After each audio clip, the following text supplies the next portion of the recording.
Okay. So tell me, are the voice and screen clear? All okay? Are the voice and screen clear? All okay? Yes. So a very good morning to all of you. Good morning, everyone. Good morning. Good morning. Yes. Good morning. Let everyone join. Within a minute, we will start the session. Okay. Yes. Shri. Good morning. Ziana. Good morning. Good morning to all of you. Good morning, everyone. Let everyone join. We'll start within a minute. Okay.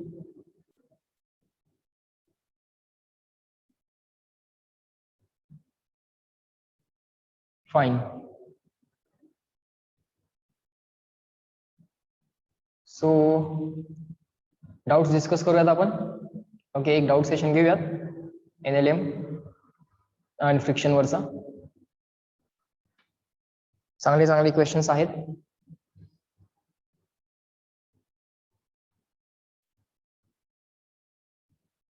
चालू करूया. Ready? Shall we start? Expecting reply from everyone. तुम्ही सगळ्यांनी reply करणं expected आहे. तुमच्याकडे तुमची notebook असणं expected आहे. तुमचे डाउट्स कुठले कुठले आहेत ते सांगणं एक्सपेक्टेड आहे. आणि माझ्या बरोबर तुम्ही रफ कॅल्क्युलेशन करणं एक्सपेक्टेड आहे. एक्झाम मध्ये कशा पद्धतीने तुम्ही ही गणितं सोडवणार, जसं मी रफ कॅल्क्युलेशन करून दाखवतोय तसं तुम्ही सुद्धा रफ कॅल्क्युलेशन करणार. ओके. सो क्वेश्चन 1, 2, 3 मध्ये कुठला डाऊट आहे? 1, 2, 3 डाउट्स तुम्ही मार्क केलेत का? तुमचे डाउट्स मार्क केले असतील तर तुम्हाला ते ऑलरेडी माहित असतील. 1, 2, 3 मध्ये कुठला आहे का बघा.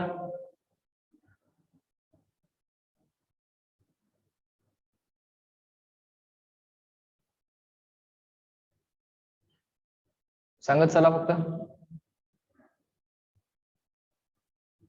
थ्रस्ट म्हणजे सुद्धा अपवर्ड फोर्सच. ओके, थ्रस्ट म्हणजे upward force.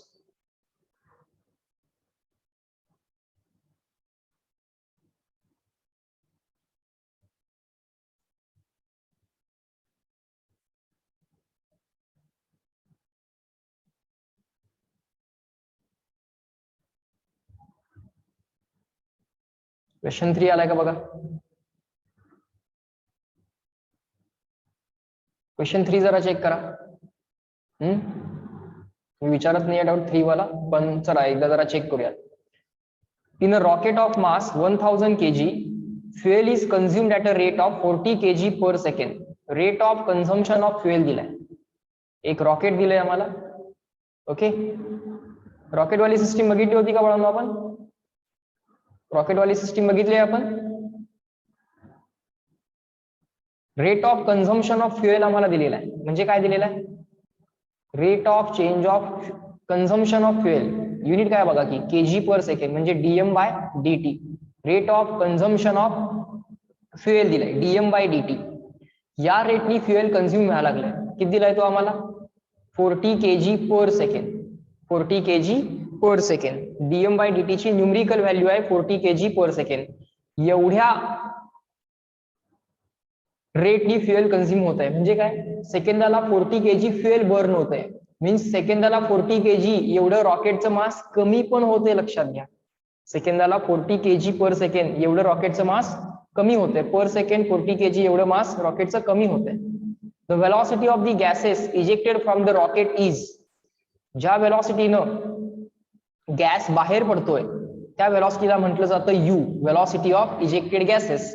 So velocity of ejected gases दिलेली आहे तुम्हाला 5 × 10⁴ मीटर पर सेकंड. ओके, हे आहे kg पर सेकंड, हे आहे metre per second. Just give me 1 second.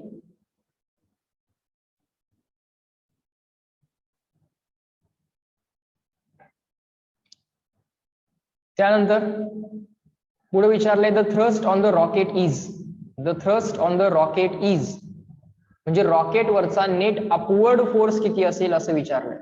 Thrust म्हणजेच काय? रॉकेट वरती लागणारा नेट अपवर्ड फोर्स. बरोबर. आता रॉकेट वरती लागणारा नेट अपवर्ड फोर्स,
हा, can you here me now?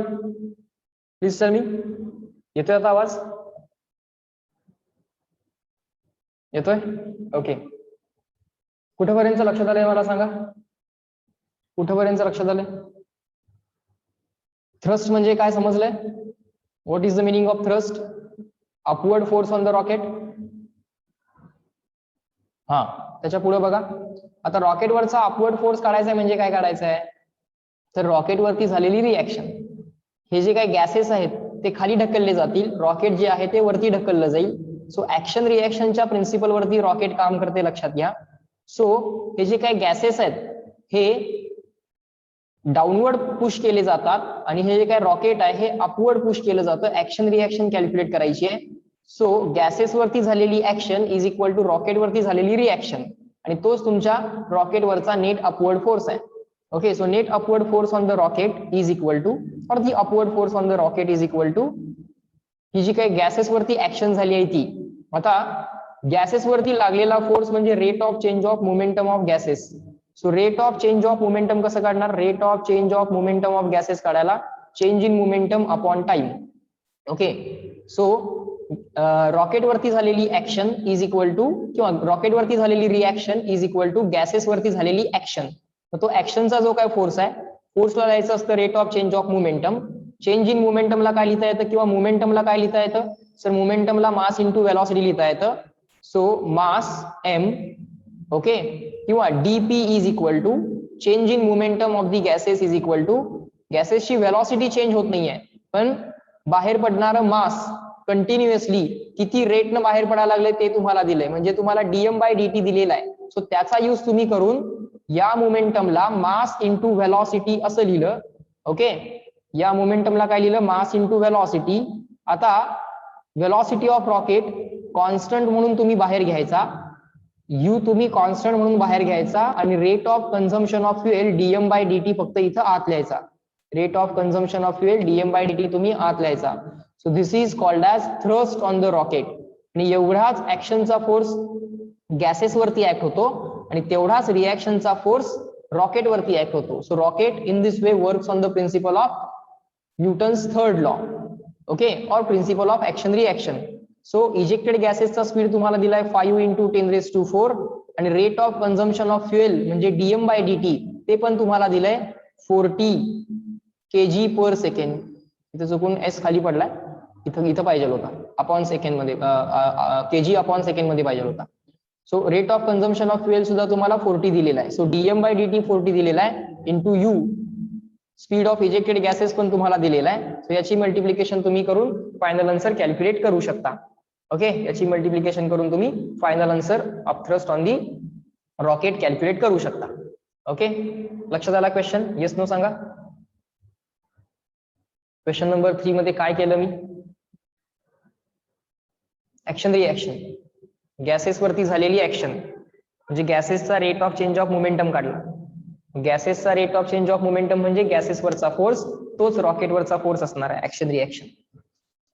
Okay, चला पुढं. 4, 5, 6 4, 5, 6 चेक करा.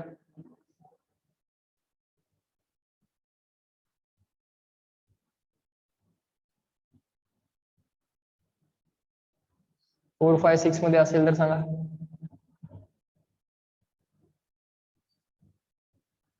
सेवन 8 question 7.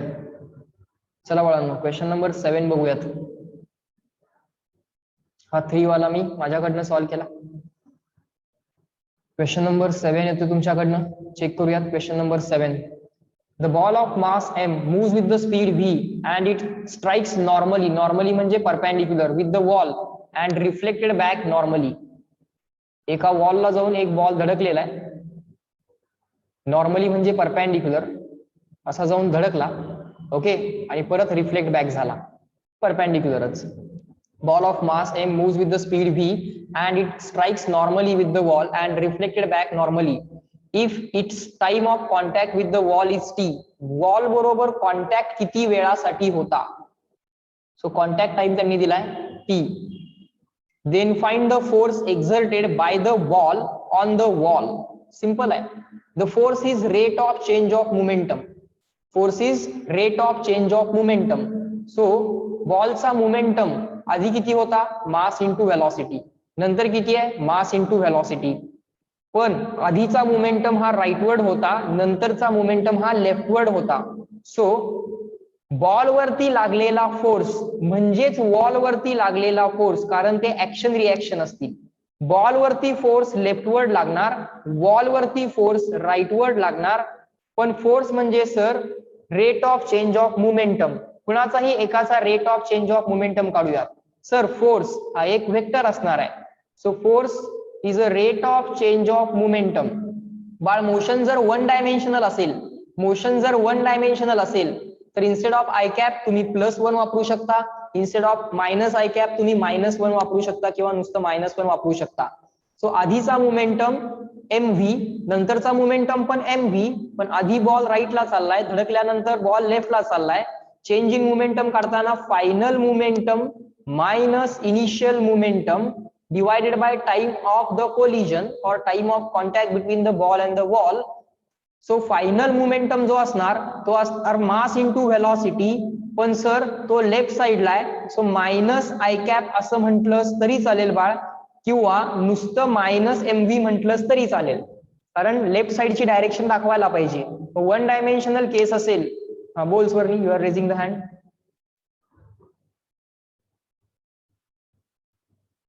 Swarni, any problem? You raise the hand.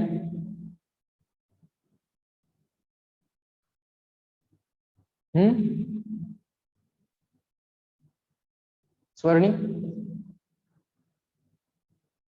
By mistake. Okay, fine. लक्ष द्या इकडं. स्क्रीन बरोबर खेळत बसू नका, इथं फक्त ऑब्झर्व करा. बघा, फायनल मोमेंटम काय आला? लेफ्ट साइडला आला. So mass into velocity into left साइडची डायरेक्शन म्हणजे एकतर मायनस साइन वापरा किंवा minus I cap. This is the final momentum minus initial momentum. Initial momentum काय असणार? Initial momentum sir mass into velocities असणार, फक्त डायरेक्शन राईटवर्ड आहे त्यामुळे इंटू आय कॅप, किंवा इंटू +1 केलं तरी चालेल. राईटवर्ड डायरेक्शन प्लस न दाखवा, लेफ्टवर्ड डायरेक्शन मायनस न दाखवा. Okay, I cap minus I कॅपला मायनस लिहिलं तरी चालेल, प्लस आय कॅपला प्लस लिहिलं तरी चालेल. Divided by time of contact between the ball and the wall. किती टाइम साठी हा, सॉरी किती टाइम मध्ये हा मोमेंटम चेंज झाला. ओके, सो आन्सर सरळ सरळ लक्षात येते. मायनस एम व्ही म्हणजे -2 mv into I cap upon T. -2 mv into I cap upon T असं आन्सर येत आहे. Okay, so this is the force on the ball म्हणा किंवा वॉल म्हणा. आता हा कुणावरचा फोर्स असणार आहे, आता आपण rate of change of ball काढलेला आहे. सो हा आहे फोर्स ऑन द बॉल. हा काय फोर्स ऑन द बॉल आहे. ओके, तो मायनस आय डायरेक्शन मध्ये आहे. फोर्स ऑन द बॉल कसा आहे, मायनस आय डायरेक्शन मध्ये आहे, म्हणजे लेफ्टवर्ड आहे. जेवढा फोर्स बॉल वरती ऍक्ट झालाय एक्झॅक्टली तेवढाच फोर्स वॉल वरती पण ऍक्ट होणार, ऍक्शन रिॲक्शन. ओके, किंवा या फोर्सचा तुम्ही मॅग्निट्यूड जर कॅल्क्युलेट केला, बॉलवरच्या फोर्सचा, under root coefficient of I square plus under root coefficient of J square plus under root coefficient of K square. J आणि के चा काय कोइफिशियंट नाही आहे, म्हणजे आन्सर काय येणार, 2mv अपॉन टी येणार. This is the force on the ball. एवढा फोर्स बॉल वरती येणार. आणि वॉल वरती किती फोर्स येणार सर, मॅग्निट्यूड मध्ये हे दोन्ही इक्वल असले पाहिजेत. So this is the force on the wall as well. समजला, स्मॉल सी और स्मॉल वाय. येस नो फक्त सांगत चला सगळेजण, पटपट पटपट गणित सोडवूयात. आणि माझ्यापेक्षा 5 टाइम्स 6 टाइम्स फास्टर तुम्ही क्वेश्चन सॉल्व्ह करायचे. ओके, चला नेक्स्ट.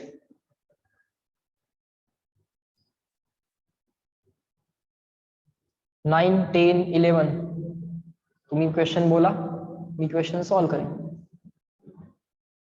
9 10 11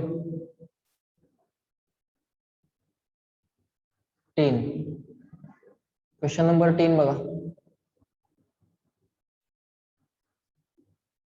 चला क्वेश्चन नंबर 10 ऑब्झर्व करा सगळ्यांनी. In which of the following cases force may not be required to keep the particle going in the circle. Force कधी गरजेचा नाही, force may not be required, कुठल्या केसमध्ये फोर्स लागणार नाही मला सांगा. फोर्स नको आहे म्हणजे ऍक्सलरेशन नको आहे, ऍक्सलरेशन नको आहे म्हणजे चेंज इन व्हेलॉसिटी नको आहे, चेंज इन व्हेलॉसिटी नको आहे. बर, particle going in the circle, particle जर सर्कल मध्ये चाललेला असेल तर मला सांगा बाळांनो, व्हेलॉसिटी चेंज होतीये की होत नाही. व्हेलॉसिटी मे बी समजा मॅग्निट्यूड मध्ये कॉन्स्टंट आहे, पण डायरेक्शन बघा की, इथं असताना अपवर्ड आहे, इथं असताना लेफ्टवर्ड आहे, इथं असताना डाऊनवर्ड आहे. व्हेलॉसिटी ऑलवेज पाथला टँजंट असते, व्हेलॉसिटी ऑलवेज पाथला टँजंट असते. व्हेलॉसिटी डायरेक्शन मध्ये चेंज व्हायला लागली आहे बाळांनो. व्हेलॉसिटी चेंज झाली ना म्हणजे ऍक्सलरेशन आहे, संपला इथंच विषय. ऍक्सलरेशन आहे म्हणजे फोर्स आहे. सो पहिल्या केसमध्ये फोर्स लागणार, इथं force may not be required म्हटलं. सेकंड चेक करा, particle going along the straight line. ठीक आहे, पार्टिकल स्ट्रेट लाईन मध्ये कॉन्स्टंट व्हेलॉसिटीनं चालला असेल तर force may not be required. पण पार्टिकल स्ट्रेट लाईन मध्ये व्हेरिएबल व्हेलॉसिटीनं चालला असेल तर, व्हेलॉसिटी वाढत जात असेल तर, किंवा कमी होत जात असेल तर फोर्स लागेल. ओके, त्यामुळे ऑप्शन 2 ला आपण रिझर्व करून ठेवूयात, कारण याच्यामध्ये 2 पॉसिबिलिटीज येत आहेत. कारण स्ट्रेट लाईन वरती पार्टिकल जर कॉन्स्टंट व्हेलॉसिटीनं चालला असेल तर ऍक्सलरेशन 0, ऍक्सलरेशन 0 तर फोर्स पण 0. पण तेच जर तो इन्क्रीजिंग व्हेलॉसिटीनं किंवा डिक्रीजिंग व्हेलॉसिटीनं चालला असेल तर मात्र ऍक्सलरेशन आहे, चेंज इन व्हेलॉसिटी आहे, ऍक्सलरेशन आहे, फोर्स पण आहे. म्हणजे सेकंड ऑप्शन आपण थोडासा रिझर्व करून ठेवूया.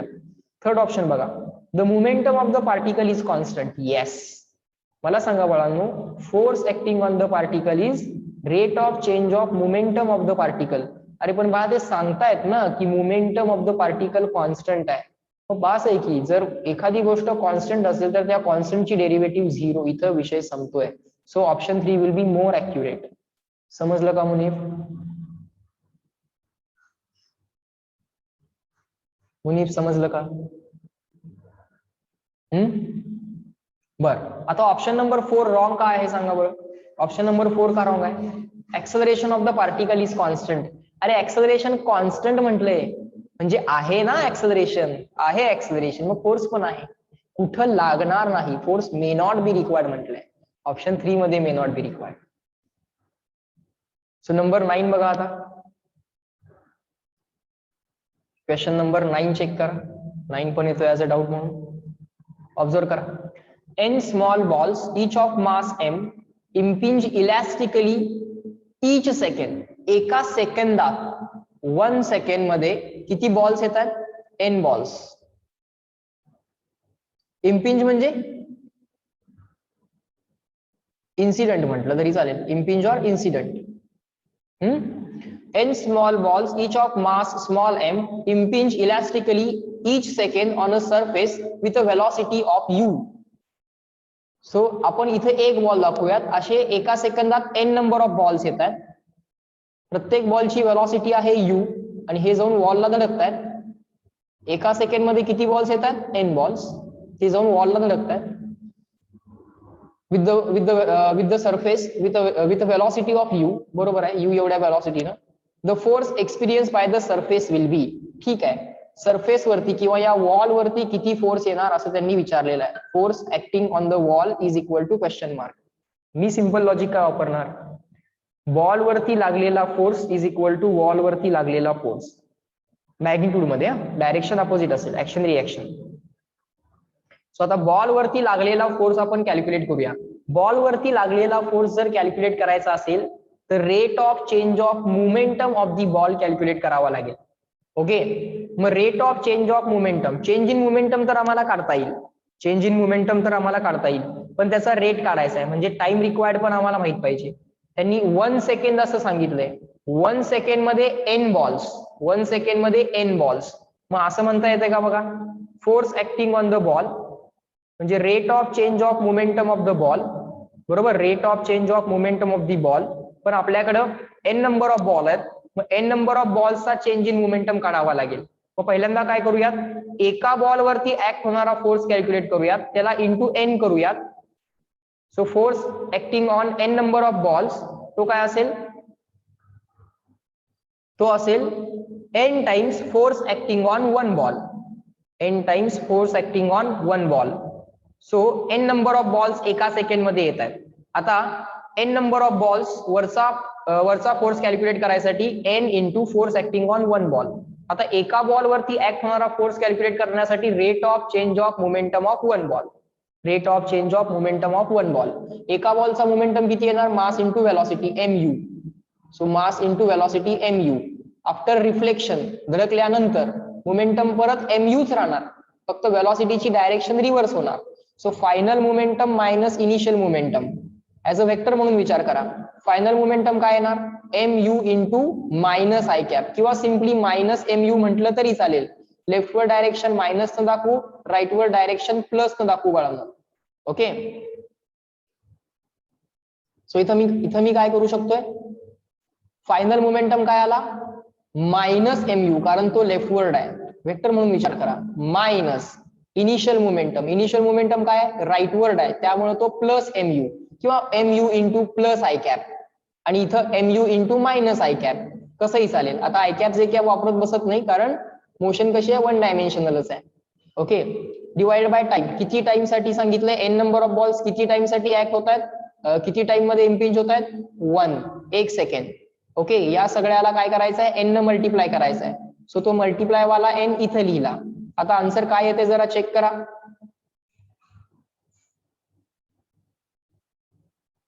काय लागलं इथं आन्सर? असं येते का बघा, मायनस mu म्हणजे किती आलं? -2mu इंटू हा small n as it is upon 1 लिहायची काही गरज नाही. ओके, हा आला फोर्स, मायनस डायरेक्शन मध्ये आला म्हणजे मायनस आय कॅप मध्ये आला. सो बॉल वरती ऍक्ट होणारा फोर्स असा मायनस डायरेक्शन मध्ये आला, म्हणजे लेफ्टवर डायरेक्शन मध्ये आला. सो वॉल वरती ऍक्ट होणारा फोर्स जो असेल तो राईटवर डायरेक्शन मध्ये येईल, म्हणजे प्लस डायरेक्शन मध्ये येईल. मॅग्निट्यूड एवढाच असेल. ऍक्शन रिएक्शन वाला क्वेश्चन आहे. Therefore force acting on the wall तो किती असेल? जेवढा n नंबर ऑफ बॉल्स वरती ऍक्ट झालाय तेवढाच फोर्स वॉल वरती पण ऍक्ट होणार मॅग्निट्यूड मध्ये, डायरेक्शन एकमेकांना अपोजिट. किती आला या फोर्सचा मॅग्निट्यूड? मायनसला निग्लेक्ट करा, mu इंटू n किंवा mnu. चेक करा, लक्षात आलं का? ऑप्शन कुठला येईल? आहे का? 2mnu. समजलं का सांगा? Yes no?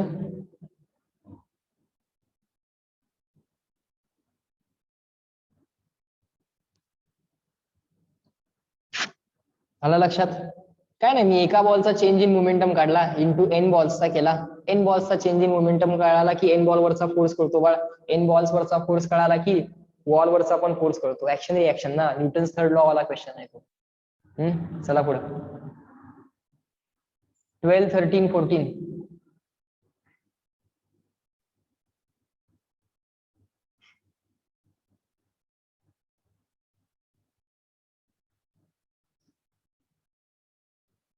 ट्वेल्व, 13, 14 सांगत चला, सॉल्व्ह करू आपण.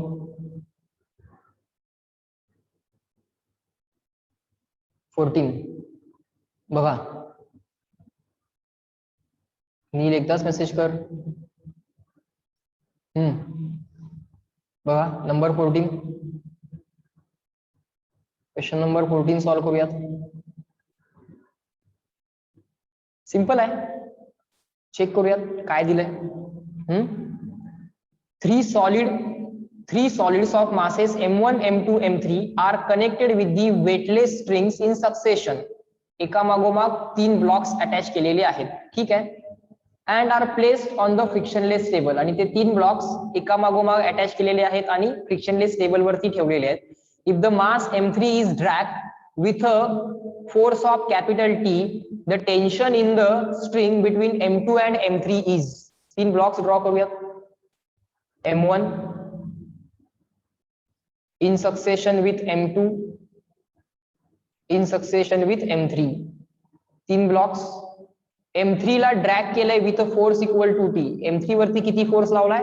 T एवढा फोर्स लावलाय. खाली फ्रिक्शन वगैरे काय नाहीये, खाली फ्रिक्शन वगैरे काहीच नाहीये. ओके, आता काय केलंय? Find out the force between और find out the tension in the string between m2 and m3. m2 आणि m3 च्या मध्ये जे काय टेन्शन असेल या स्ट्रिंग मध्ये ते विचारलेलं आहे. सिंपल थॉट आहे. मला सांगा, मी पहिल्यांदा समजा ह्या टेन्शनला अज्युम केला आपण. काय अज्युम करूया त्या टेन्शनला? T1 अज्युम करूयात. m3 वरती T1 leftward act wheel, m2 वरती T1 असं राईटवर्ड ऍक्ट व्हील. इथल्या टेन्शनला T2 म्हणूयात. ते m2 वरती लेफ्टवर्ड ऍक्ट व्हील, m1 वरती राईटवर्ड ऍक्ट व्हील. हे टेन्शन पण त्यांनी विचारलं असतं तरी कॅल्क्युलेट करून देता आलं असतं. हे विचारलं असतं तरी पण कॅल्क्युलेट करून देता आलं असतं. टिपिकल क्वेश्चन आहे, अगदीच टिपिकल क्वेश्चन आहे. सो आपण याच्यामध्ये काय करायचो? आधी सिस्टीमचं ऍक्सलरेशन काढायचो. सो सिस्टीम साठी जर एफबीडी आपण विचारात घेतली तर सिस्टीमची एफबीडी काय येणार? m1 plus m2 plus m3. Question solve करायला बसायच्या आधी तुम्ही नोट वाचणं गरजेचं आहे. तुम्ही आय थिंक नोट वाचलेली नाही आहे, डायरेक्टली क्वेश्चन तुम्ही सॉल्व्ह करायला बसलेला आहात, त्यामुळे हा क्वेश्चन तुम्हाला अडलाय. अडायचं काहीच कारण नाहीये हा क्वेश्चन. बघा, सिस्टीमची एफबीडी जर काढली तर सिस्टीमचं ऍक्सलरेशन तुम्हाला इझिली काढता येईल. काय येणार सिस्टीमचं ऍक्सलरेशन? सिस्टीमचं ऍक्सलरेशन इज इक्वल टू सगळ्या सिस्टीमवरचा फोर्स इंटरनल. बोल Neel, you are raising the hand.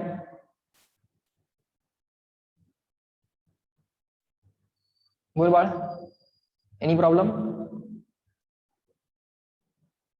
Bye mistake, okay.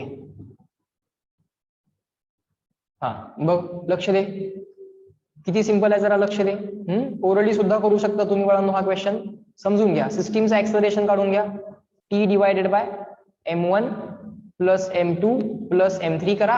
सिस्टीमचं acceleration मिळालं. Net force upon mass of the system. सिस्टीमचं ऍक्सलरेशन कळालं.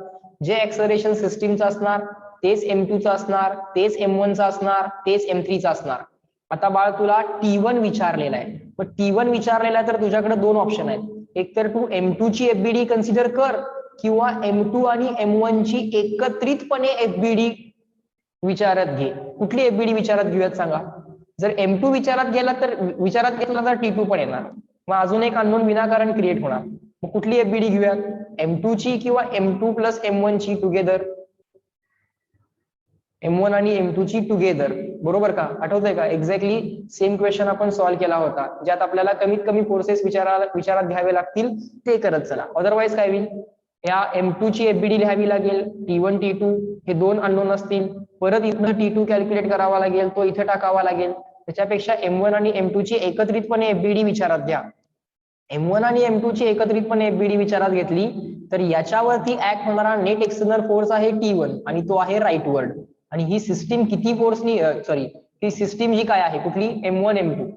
याचं ऍक्सलरेशन किती असणार? टोटल सिस्टीम एवढ्या ऍक्सलरेशनच असणार आहे. सो ते सुद्धा ऍक्सलरेटिंग राईटच आहे. So T1 net rightward force T1 is equal to all किंवा असं म्हणता येईल net rightward force MA is equal to net rightward force mass of the system into acceleration M1 plus M2 into A. Net rightward force आला M1 plus M2 into A is equal to all rightward minus all leftward. Okay, आता हा M1 plus M2 तर as it is ठेवा, ऍक्सलरेशनला फक्त बळांवर replace करा. Acceleration तुम्हाला सिस्टीमचं माहित आहे किती आहे? Net force on the system upon mass of the system. So हे असं आन्सर आलं बघा, M1 plus M2 multiplied by हे ऍक्सलरेशन किती आलं?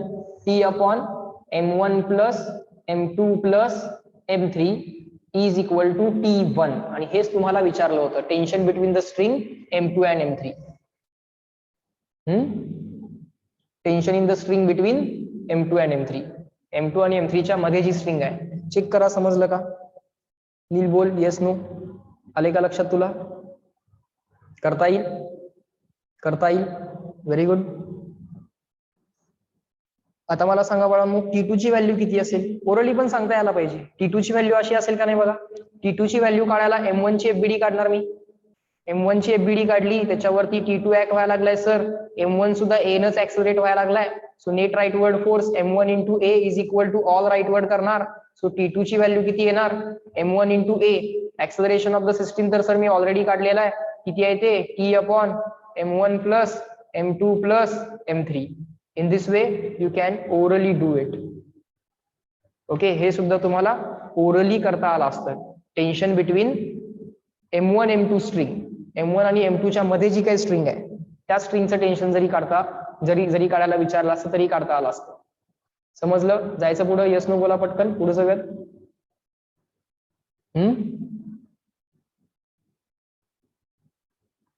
एकदम स्मार्टली तुम्हाला हे सगळे क्वेश्चन्स सॉल्व्ह करता यायला पाहिजेत. येतात, हळूहळू जमतात.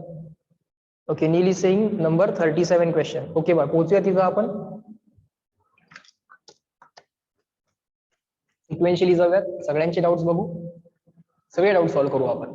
आणि समजा इन केस नाही झाले लेक्चरला सॉल्व्ह तर सेपरेटली ग्रुप वरती पाठवा, मी लगेच त्याचे आन्सर्स पाठवत जाईन. असं हा 15, 16 कुठला यातला?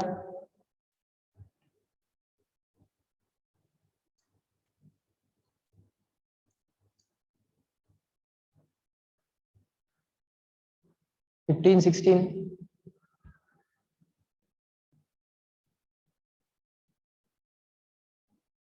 पुलीवाले क्वेश्चन्स, ते तर आपल्याला याचा टाईप ऑलरेडी आपण कव्हर केलाय.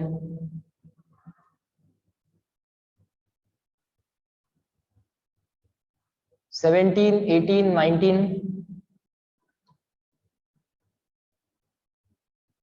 चेक करा. 17, 18, 19. टेन्शन इन द स्प्रिंग, दोन्ही बाजूला 5 न्यूटन न ओढल्यानंतर मग 5 न्यूटनचं टेन्शन तयार होतं. नुसतंच एका बाजूनं स्प्रिंगला ओढलं तर स्प्रिंग मध्ये टेन्शन डेव्हलप होत नाही. दोन्ही बाजूनं 5 न्यूटन न ओढावं लागेल तर 5 न्यूटनचं टेन्शन जनरेट होतं. याचा आन्सर असेल, ओरली सांगता येते बघून लगेच, की 5 न्यूटन. पुढं हा बर्ड वाला मी सॉल्व्ह करून पाठवलाय ग्रुप वरती, बघितलाय का तुम्ही? बर्ड वाला क्वेश्चन पाठवलाय ना सॉल्व्ह करून ग्रुप वरती, बघितलाय ना? समजलाय का तुम्हाला? तो आता ऍक्शन रिएक्शनच आहे सगळं तिथं. त्यामुळे काय वेट बदलत नाही, स्प्रिंग बॅलन्स रिडिंग बदलत नाही. आधी जे 25 होतं तेच परत येतं. ते डिटेल सोल्युशन मी लिहून पाठवलेलं आहे. बघा, तरी सुद्धा त्यातलं समजा कुठलं सोल्युशन नसेल समजलं तर विचारत चला मला. सोल्युशन मी ऑलरेडी आधी पाठवत जाईल, ते वाचून सुद्धा जे समजत नाही त्याचे असं आपण सेशन वगैरे घेऊन डाऊट सॉल्व्ह करत जाऊ, किंवा एक्स्ट्रा थांबून तुम्ही माझ्याकडनं ते डाऊट सॉल्व्ह करून घेत चला. 20, 21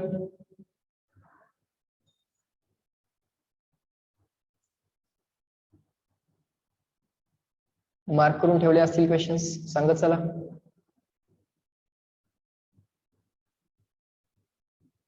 बोला बाळा.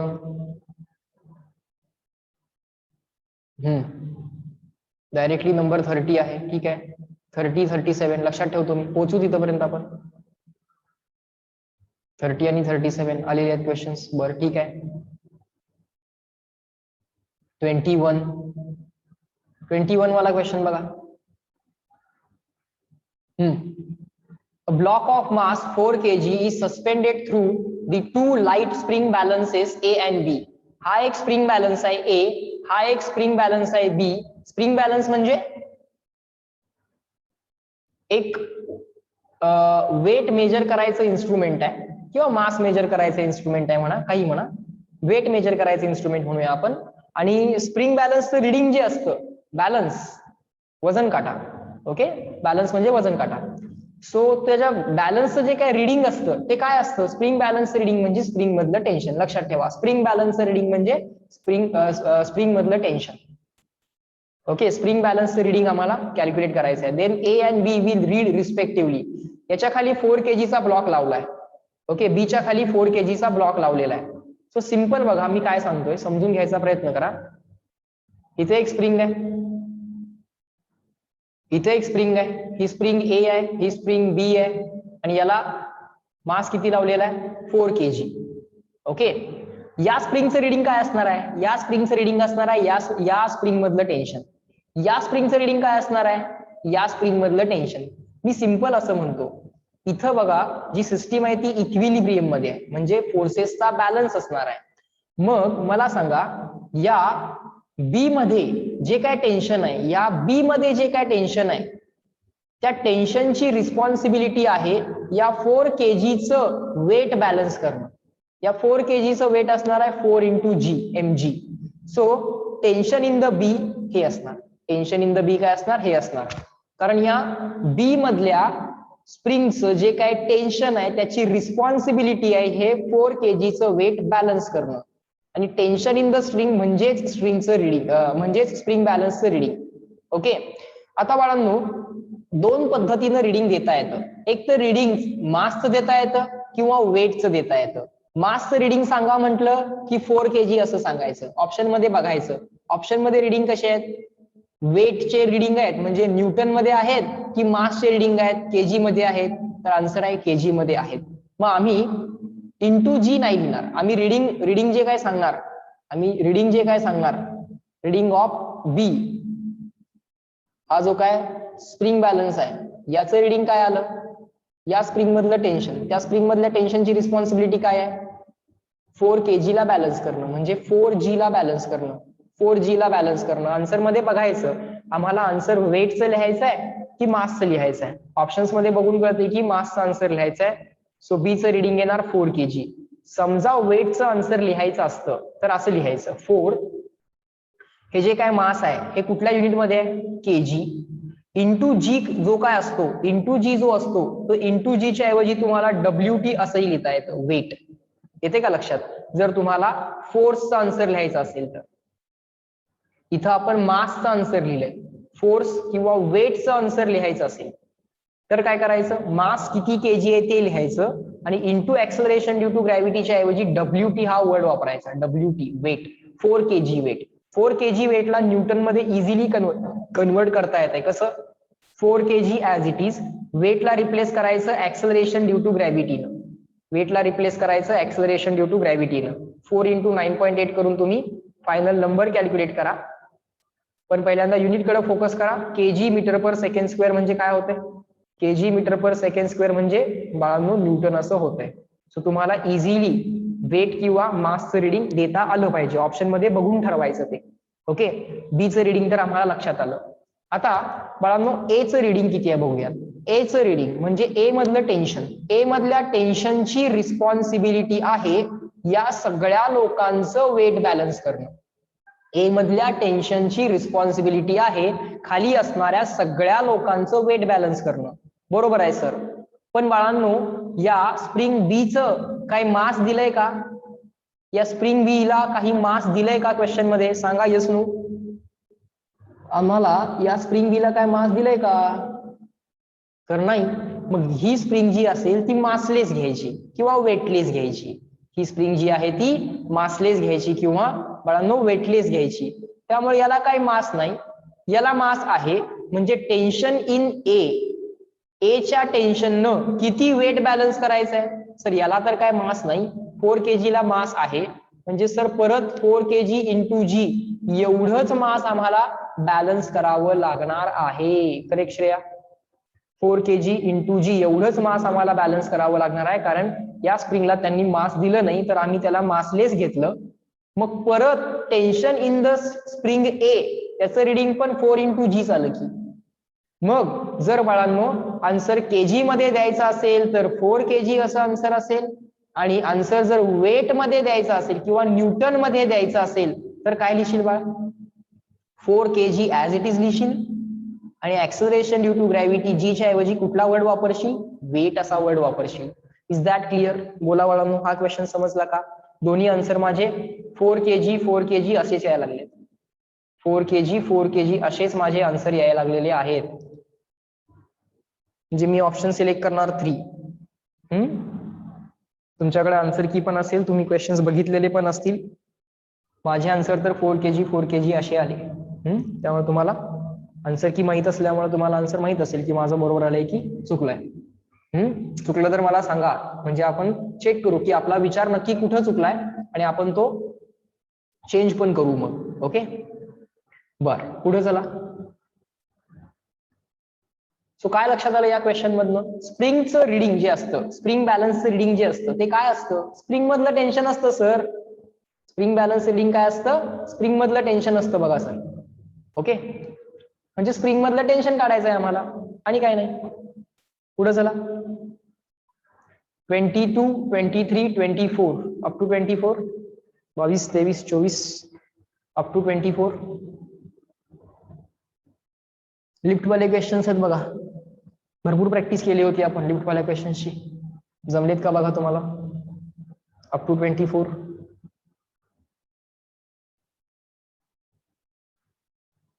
तुम्ही सांगा, मी सॉल्व्ह करून दाखवतो.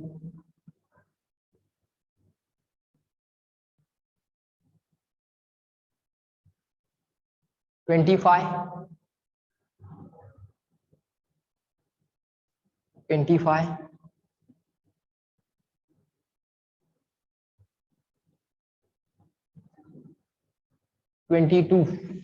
बर. 22 बघा, क्वेश्चन नंबर 22 चेक करा. काय दिलाय question 22? A man is standing on the weighing machine placed in a lift. एक वेइंग मशीन लिफ्ट मध्ये ठेवलेली आहे, ठीक आहे. ही झाली लिफ्ट. त्या लिफ्ट मध्ये एक वेइंग मशीन. वेइंग मशीनचं रिडिंग म्हणजे नॉर्मल रिएक्शन. वेइंग मशीनचं रिडिंग म्हणजे नॉर्मल रिएक्शन, हे पहिल्यांदा डोक्यात घ्या. नॉर्मल रिएक्शन काढता आली की वेइंग मशीनचं रिडिंग मिळत असतं. अशा टाइपचे क्वेश्चन तुम्हाला सोडवता येतील easily. A man is standing on the weighing machine placed in the lift when stationary, जेव्हा लिफ्ट स्टेशनरी आहे, his weight is recorded as 40 kg. बघा, जेव्हा लिफ्ट स्टेशनरी असते किंवा युनिफॉर्म वेलॉसिटीनं अप किंवा डाऊन जात असते तेव्हा खरं रिडिंग मिळतं, ट्रू वेट मिळतं. ओके, तेव्हा वेट किती मिळालेला आहे? 40 kg मिळालेला आहे, म्हणजे रिअल वेट मिळालेलं आहे. म्हणजे mg ची व्हॅल्यू किती असणार आहे? 40 इंटू जी असणार आहे. माणसाचं रिअल वेट जे काय असणार आहे, mg ची जी काय व्हॅल्यू असणार आहे ती काय असणार आहे? 40 इंटू जी असणार आहे. जेव्हा लिफ्ट स्टेशनरी होती तेव्हाचं रिडिंग आहे 40 kg, तर तेव्हाचं वेट असणार 40 into G. So this is going to be the real weight mg. Okay, if the lift is accelerated upwards with an acceleration of 2 meter per second square, lift accelerating up आहे. Okay, हा सुद्धा question मी solve करून group वरती पाठवला होता. Lift ऍक्सलरेटिंग up आहे आणि ते ऍक्सलरेटिंग अप किती दिले? Acceleration 2 metre per second square असं ऍक्सलरेशन दिलेलं आहे. Then the weight recorded in the machine will be. मग इथं किती वेट रेकॉर्ड होईल?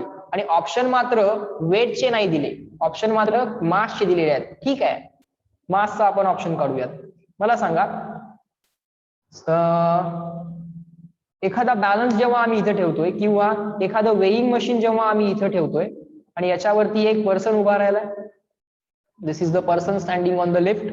Okay, standing on the weighing machine and the lift is accelerating up. Okay, आता आपण लिफ्टच्या आतून विचार करूयात, म्हणजे आम्हाला with respect to the lift विचार करायचा आहे. विथ रिस्पेक्ट टू लिफ्ट विचार करायचा आहे, पण लिफ्ट ऍक्सलरेटिंग अप आहे. लिफ्ट ऍक्सलरेटिंग अप असेल तर सुडो फोर्स डाऊन. म्हणजे हा स्युडो फोर्स आला डाऊन. स्युडो फोर्स किती असणार? मास of the man into acceleration of the lift. Okay, lift दिली आहे नॉर्मल रिएक्शन. बघा आता आणखीन कुठला फोर्स याच्यावरती ऍक्ट होणार आहे का? तर येस, अजून एक फोर्स ऍक्ट होणार आहे. तो म्हणजे काय? तो म्हणजे असणार माणसाचं रिअल वेट mg.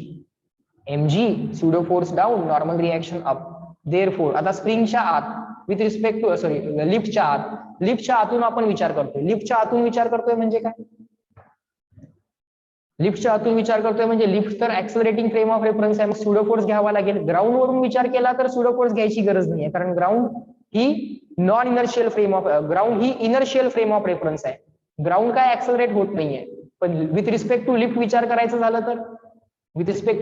करायचं झालं तर मात्र स्युडो फोर्स घ्यावा लागेल.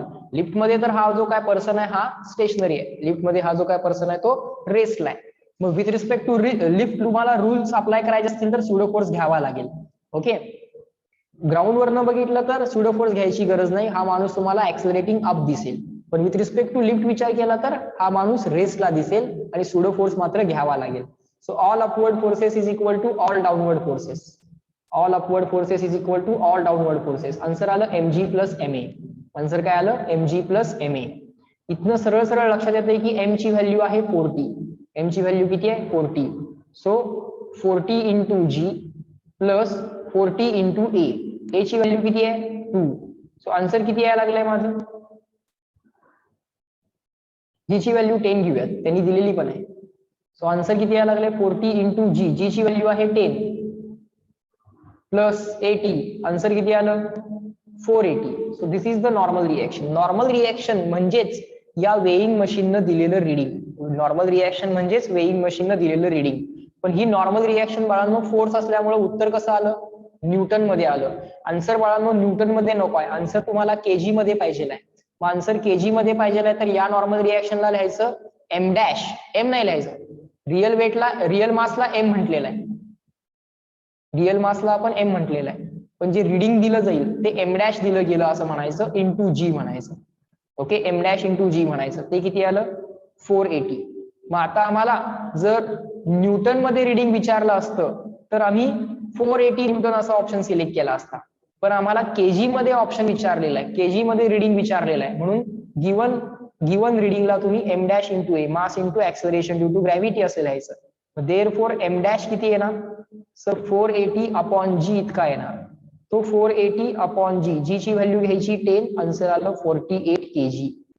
रिअल मास त्याचं 40 आहे, पण दाखवताना दाखवलं किती गेलं? 48 kg दाखवलं गेलं, कारण लिफ्ट ऍक्सलरेटिंग अप होती. मग स्युडो फोर्स डाऊन घ्या आणि बॅलन्स पटकन लिहून टाका आणि नॉर्मल रिएक्शनची व्हॅल्यू टाका. नॉर्मल रिएक्शनला m डॅश इंटू जी म्हणा, m डॅश ची व्हॅल्यू काढा जे अपॅरंट मास असेल किंवा अपॅरंट रिडिंग असेल. समजलं? येस नो पटपट पटपट रिप्लाय करा. पुढे जाऊया.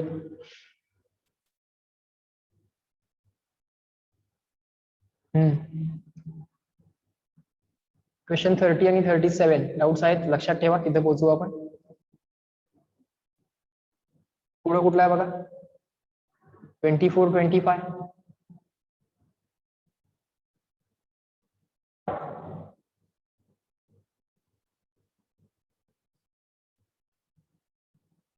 बघा 25 बघा काय क्वेश्चन आहे.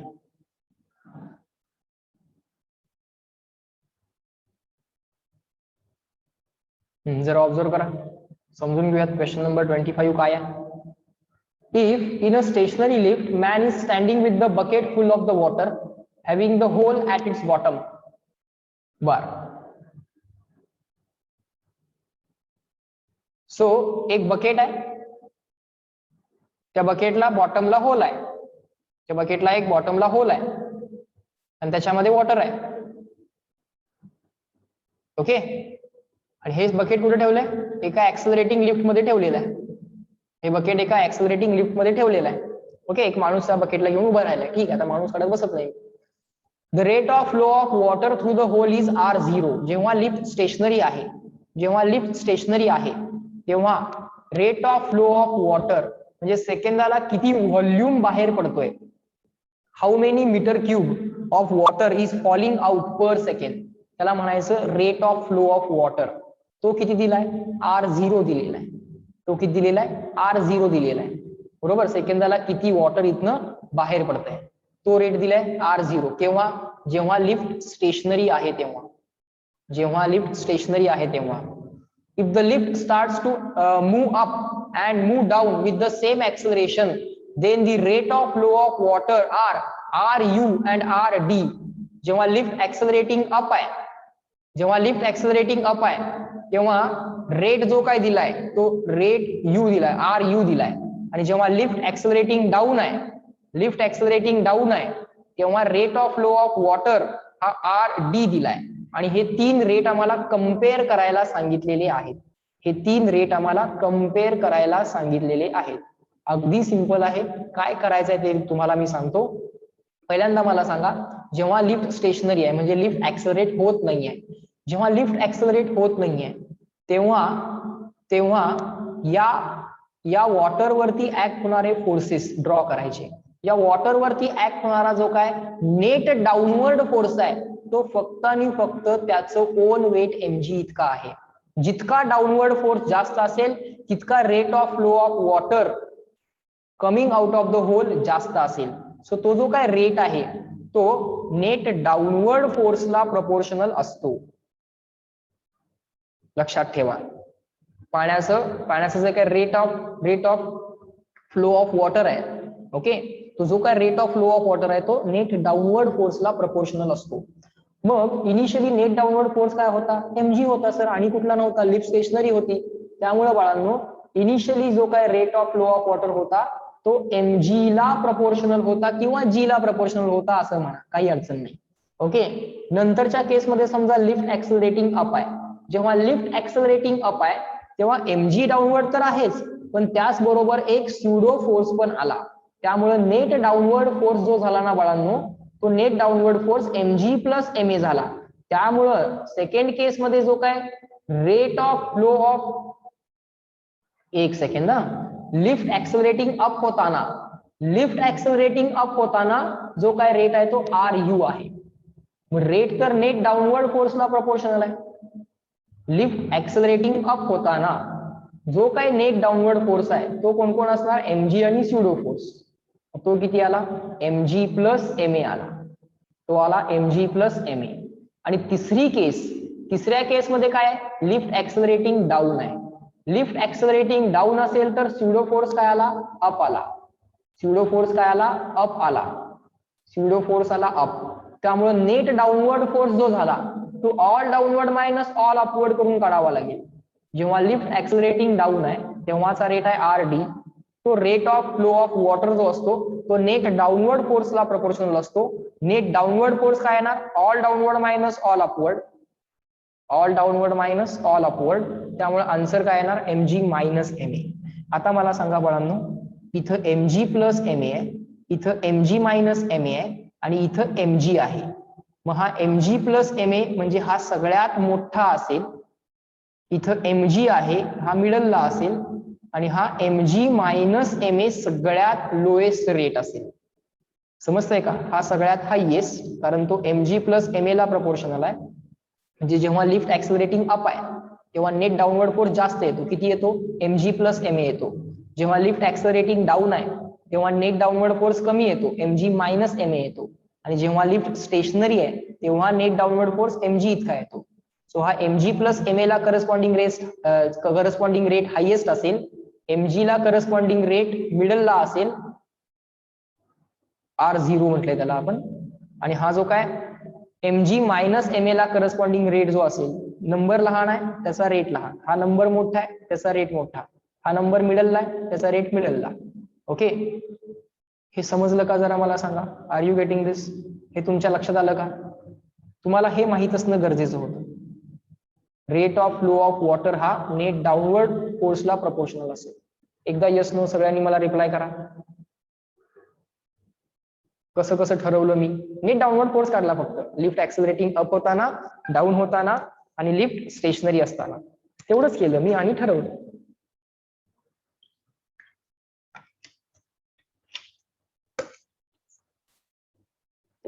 चांगले चांगले क्वेश्चन्स आहेत. गुड. चलो नेक्स्ट.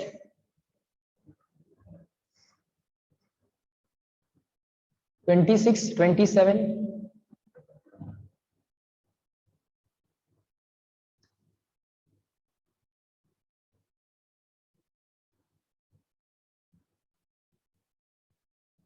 28,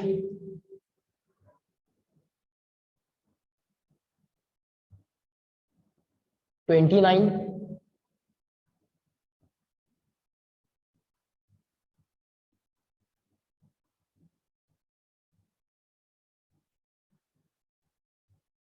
30 आडलाय ना, त्याच्या आधी 29 नाही. 30 करायचंय.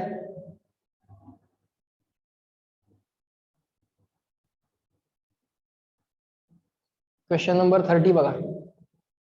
The block A with the mass of 100 kg is resting on the another block of mass 200 kg. Okay, एक 100 kg चा ब्लॉक आहे. Okay sir, it is resting on the another block of 200 kg. तो कशावरती ठेवलाय? दुसऱ्या एका block वरती ठेवलाय. तो किती केजीचा आहे? 200 kg आहे सर. बर, ठीक आहे. the coefficient of friction between the block A and B, वरचा ब्लॉक A, खाली असणारा ब्लॉक B, हा ब्लॉक A, हा ब्लॉक B, या दोघांमधला कोएफिशिएंट ऑफ फ्रिक्शन पण तुम्हाला दिलेला आहे. किती दिलाय? 0.2 दिलाय. आता कायनेटिक स्टॅटिक काय सांगितलेलं नाहीये, दोन्ही सेमच घ्यायचे. मग μk equal to μs equal to 0.2. while the coefficient of friction between the B and the ground, B आणि ग्राउंड यांच्यामध्ये कोएफिशिएंट ऑफ फ्रिक्शन किती आहे? 0.3 आहे. बर, वरती पण फ्रिक्शन आहे, खाली पण फ्रिक्शन आहे. ठीक आहे, असू दे की. बेसिक कॉन्सेप्ट आमच्या जर क्लिअर असतील तर सगळे क्वेश्चन सॉल्व्ह होतात. त्याला μ1 म्हणूयात, त्याला μ2 म्हणूयात. इथं आहे 0.3.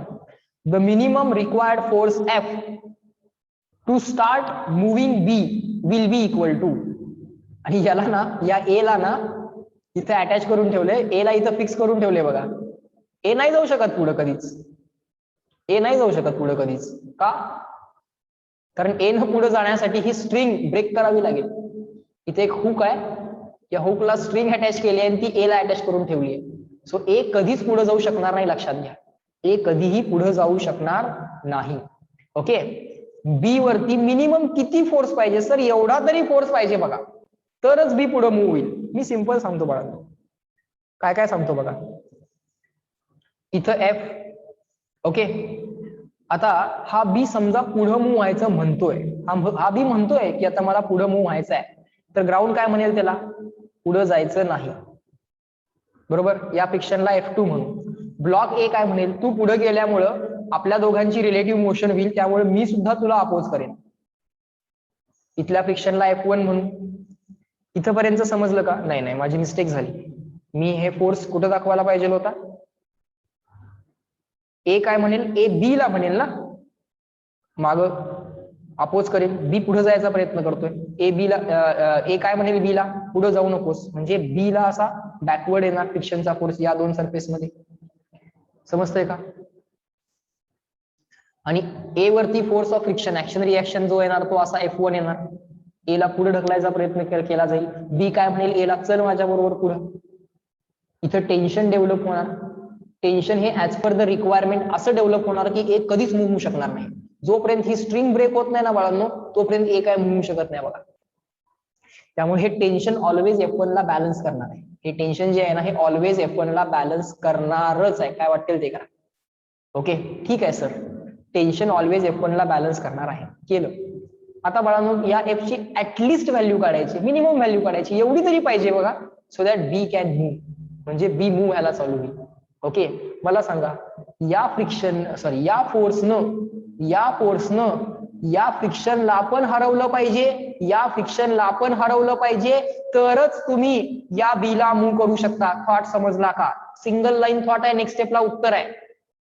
मी असेच क्वेश्चन सोडवतो, one line thought and on the next line I will give the answer. या फ्रिक्शननं ऍटलिस्ट याला बॅलन्स केलं पाहिजे आणि याला बॅलन्स केलं पाहिजे, तेवढं तरी कर. तेवढं केलास की ब्लॉक बी मूव्ह होणार, नाहीतर नाही होणार. सो या फ्रिक्शनची मिनिमम व्हॅल्यू काढायसाठी, या फोर्सची मिनिमम व्हॅल्यू काढायसाठी एवढा तरी पाहिजे बघा फोर्स. तर त्यानं ऍटलिस्ट या फोर्सला बॅलन्स केलं पाहिजे आणि या फोर्सला बॅलन्स केलं पाहिजे. ठीक आहे, संपला विषय. इथला मॅक्सिमम फ्रिक्शनचा फोर्स किती आहे बघा, इथला मॅक्सिमम फ्रिक्शनचा फोर्स किती आहे बघा. या दोघांना बॅलन्स करा. एवढं तरी तुम्ही बॅलन्स करायलाच पाहिजे, तरच तुम्ही या ब्लॉक बी ला मूव्ह करू शकताय. हा, त्याच्यापेक्षा जास्त फोर्स लावला ह्यांना बॅलन्स करून, हा फोर्स जर शिल्लक राहिला अजून, तर हा ब्लॉक ऍक्सेलरेट पण होईल, चालेल. पण अरे याला तुम्हाला ऍटलीस्ट मूव्ह करायचं आहे, तर याची मिनिमम व्हॅल्यू काढण्यासाठी या दोघांच्या मॅक्सिमम व्हॅल्यूजना तुम्हाला बॅलन्स करावं लागेल. F1 max plus F2 max, हा तर कधीच मूव्ह होणार नाही, ते तर माहिती. F1 मॅक्स काय येणार, म्यू इंटू इथल्या सरफेसला मिळणारी नॉर्मल रिएक्शन, किंवा म्यू1 इंटू नॉर्मल रिएक्शन N1. आणि F2 मॅक्स म्हणजे काय, म्यू2 into normal reaction N2. Okay, आता गिवन पॉइंटला किंवा गिवन सरफेसला नॉर्मल रिएक्शन काढायचा रूल सांगितलाय. गिवन सरफेसला नॉर्मल रिएक्शन कशी काढतात, गिवन सरफेसला नॉर्मल रिएक्शन काढायसाठी वरती किती वेट आहे बघायचं. 100 kg म्हणजे 100 kg इंटू जी, मास आहे ना 100 kg, म्हणजे इंटू जी करून वेट काढायचं. म्यू1 किती आहे 0.2. नॉर्मल रिएक्शन किती, ज्या सरफेसला नॉर्मल रिएक्शन पाहिजे आहे त्याच्या वरती किती मास आहे किंवा किती वेट आहे बघायचं. किती मास आहे वरती, 100 kg. 100 kg इंटू जी प्लस म्यू2, इथला म्यू2 किती दिलाय 0.3 दिलाय, इंटू नॉर्मल रिएक्शन इंटू या सरफेसला मिळणारी नॉर्मल रिएक्शन. या सरफेसला मिळणारी नॉर्मल रिएक्शन साठी या सरफेसच्या वरती किती मास आहे किंवा किती वेट आहे. किती मास आहे 200 प्लस 100 म्हणजे 300 kg. 300 kg ला बॅलन्स करायला ही नॉर्मल रिएक्शन रिस्पॉन्सिबल आहे. 300 kg चं जे काही करस्पॉन्डिंग वेट असेल त्याला बॅलन्स करायला ही नॉर्मल रिएक्शन N2 रिस्पॉन्सिबल आहे. सो 300 इंटू जी किती येत आहे ते जरा चेक करा. हे किती आलं, जी ची व्हॅल्यू 10 इंटू 0.2 म्हणजे आलं 2. जी ची व्हॅल्यू 10 इंटू 0.3 म्हणजे आलं 3.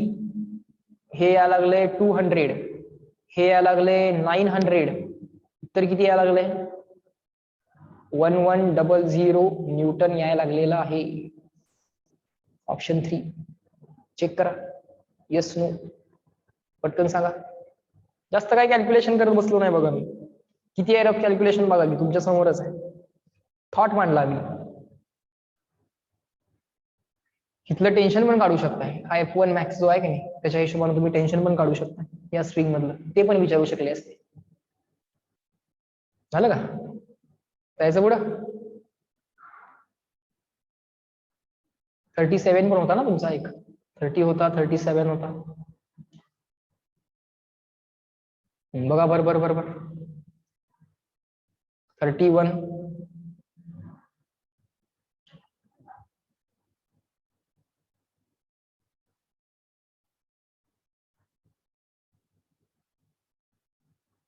ओके, डायरेक्टली 37 आहे, ठीक आहे, पोहोचू देवाशीष.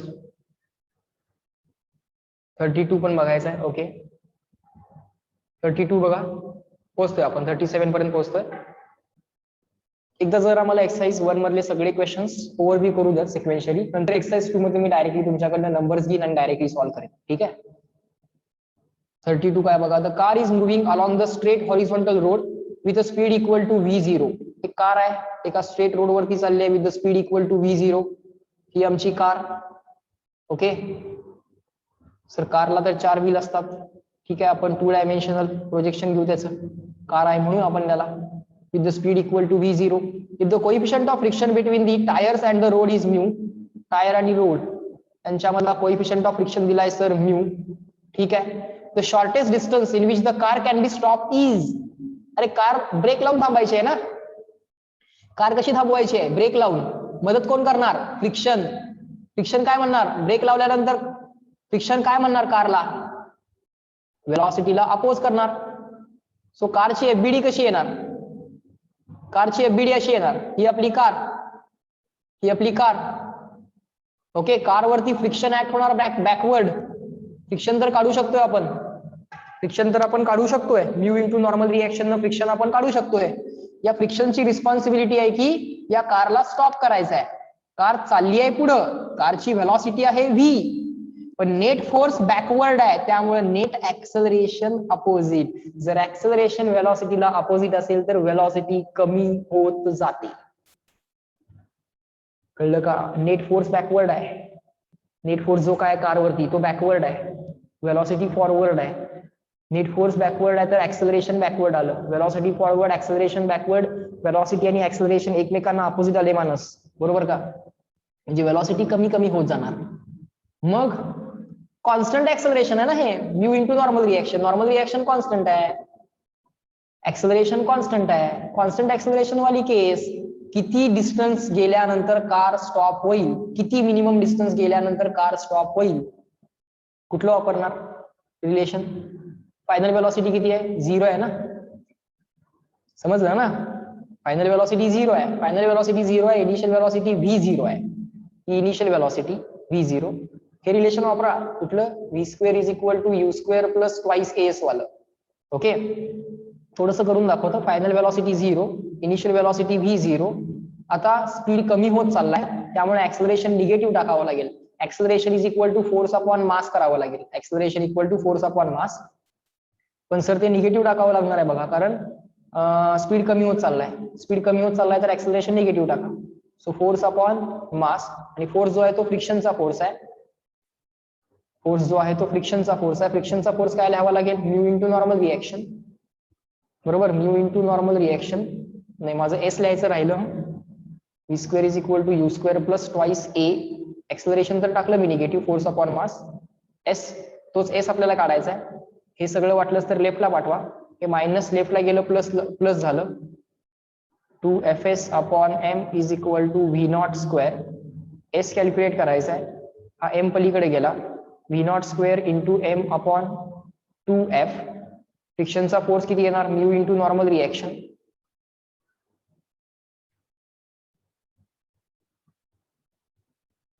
ओके, आधी समजला होता पण 2 वेळा सॉल्व्ह केल्यानंतर कळला, म्हणून परत एकदा विचारलं. ठीक आहे, हा जो काय फ्रिक्शनचा फोर्स असणार तो mu into normal reaction. Normal reaction, normal reaction कशी काढायची ठरली आपली?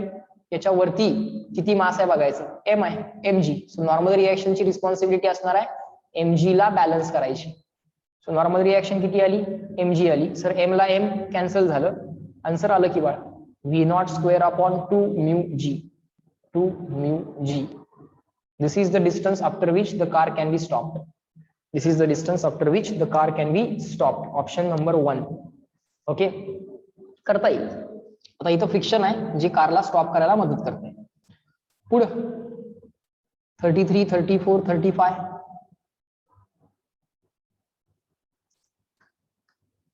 चेक करत चला. 33, 34, 35 कुठला सॉल्व्ह करायचा आहे सांगा?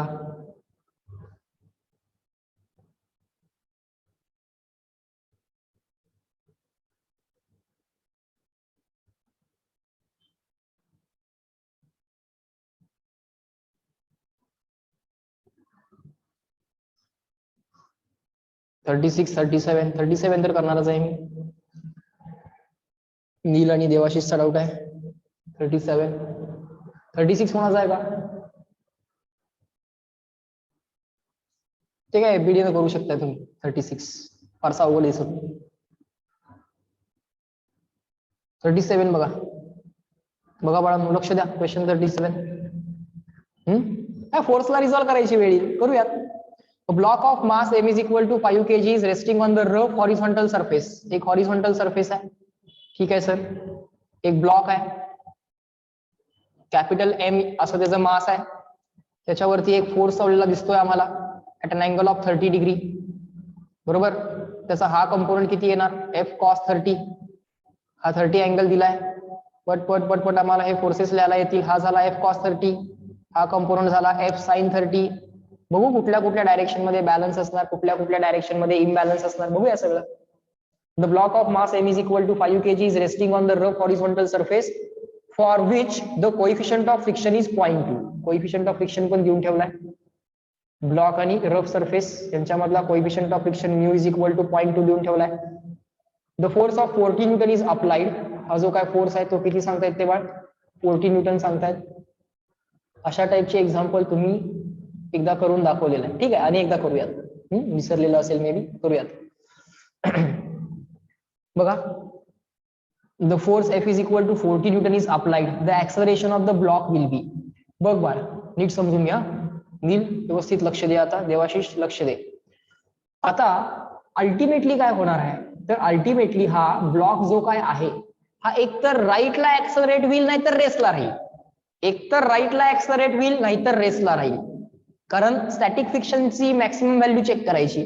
स्टॅटिक फ्रिक्शन जर कॅपेबल असेल एफ कॉस 30 ला बॅलन्स करायला, स्टॅटिक फ्रिक्शन जर कॅपेबल असेल एफ कॉस 30 ला बॅलन्स करायला तर ब्लॉक रेसला राहील. पण समजा एफ कॉस 30 ची व्हॅल्यू स्टॅटिक फ्रिक्शन पेक्षा जास्त झाली, मॅक्सिमम स्टॅटिक फ्रिक्शन पेक्षा एफ कॉस 30 ची व्हॅल्यू जास्त झाली, तर हा ऍक्सलरेटिंग राईट असेल. ओके, हेच राईटवर्ड ऍक्सलरेशन त्यांनी आपल्याला आता विचारलेलं आहे. व्हर्टिकल मध्ये तर बॅलन्स असणारच आहे. बरं, या ब्लॉक वरती व्हर्टिकल फोर्स आहे F sine theta, normal reaction पण असेल अपवर्ड, स्वतःचं वेट असेल mg डाऊनवर्ड, आणि ह्या m ची व्हॅल्यू 5 kg अशी त्यांनी दिलेली आहे. ऍज पर द रिक्वायरमेंट आपण ते रिप्लेस करू. ओके, सो आता मी डायरेक्टली मला जे आता विचारले तिथं पोहोचायचा प्रयत्न करणार आहे मी. Net rightward acceleration ma is equal to.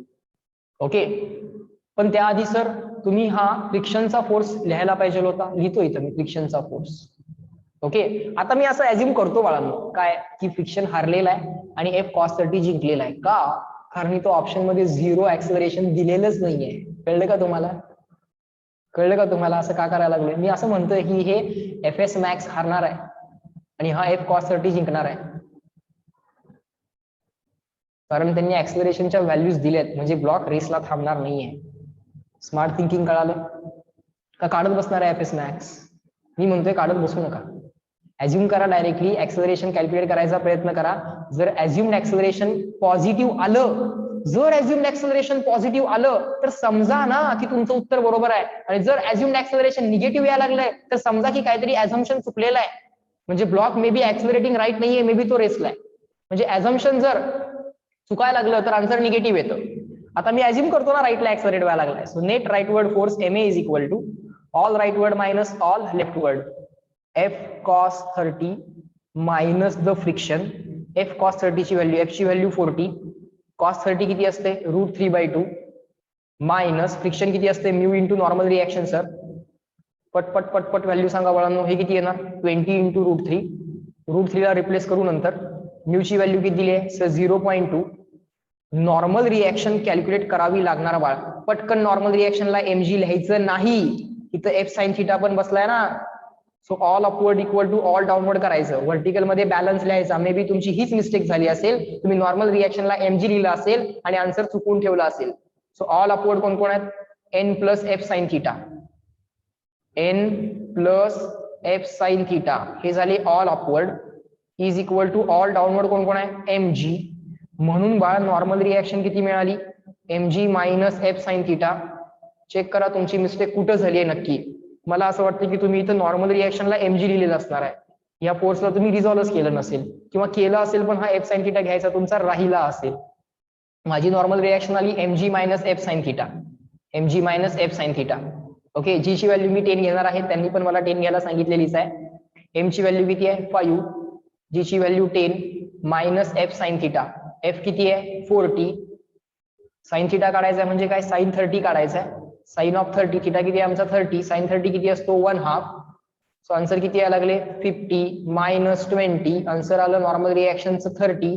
So mu आहे माझा 0.2, नॉर्मल रिएक्शन आहे 30. पटपट पटपट आन्सर काढूयात. 20 इंटू √3 मायनस 10 न 0.2 ला मल्टिप्लाय केलं, 30 ला 3 इंटू 10 केलं, 10 न 0.2 ला मल्टिप्लाय केलं, 2 झालं, 2 इंटू 3 झालं 6. बरोबर, हे झालं ma. पण मास आहे 5, ऍक्सलरेशन आहे a. गडबड करायची नाही, तुम्हाला ma ची व्हॅल्यू नाही विचारली, तुम्हाला a ची व्हॅल्यू विचारली आहे. सो आता या a ची व्हॅल्यू काय होणार? इम्प्लाइज दॅट म्हणूयात. a ची व्हॅल्यू आली 20 √3 मायनस 6. 20 √3 करणं सोपं आहे, फारसं काय अवघड नाहीये. बघा जरा 20 इंटू √3, √3 ची व्हॅल्यू किती 1.73 मायनस 6 डिवायडेड बाय हा 5 गेला डिवाइड करायला, 5 गेला डिवाइड करायला. ओके, किती येते जरा सांगा 20 इंटू 1.73 पटकन सांगा. आणि चारीचे चारी ऑप्शन्स लांब लांब आहेत. हा 5 आहे, हा 3 आहे, हा 8 आहे, हा 10 आहे. अगदी काय जवळ जवळचे आन्सर नाही आहेत, त्यामुळे याला अप्रॉक्सिमेटली 1.7 घेतो. 1.7 इंटू 2, 1.7 इंटू 20 म्हणजे 17 इंटू 2 म्हणजे 34. 34 मायनस 6 34 मायनस 6 किती येते 28. सो साधारण 28/5 पेक्षा थोडस मोठं आन्सर असणार आहे ते, कारण मी याला 1.7 घेतलंय. ऍक्च्युली तो 1.73 आहे. ओके, सो 28/5 साधारण किती येते 5/5 5 point something. I will select this option 5.73. Are you getting it? 28/5 5/5 होते. 5 into 5 25. परत पुढे नंबर आहेतच. So this should be the most probable answer. बोला येस नो. देवाशिष, नील, समजलं? बोला पटकन. सर 38 पण करून दाखवा. करूया 38 पण करूया. नील बोल पटकन, समजलंय का?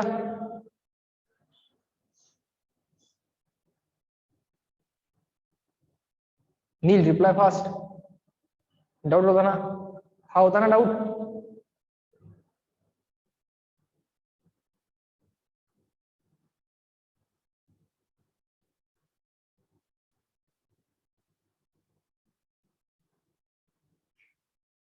चेक करा जरा.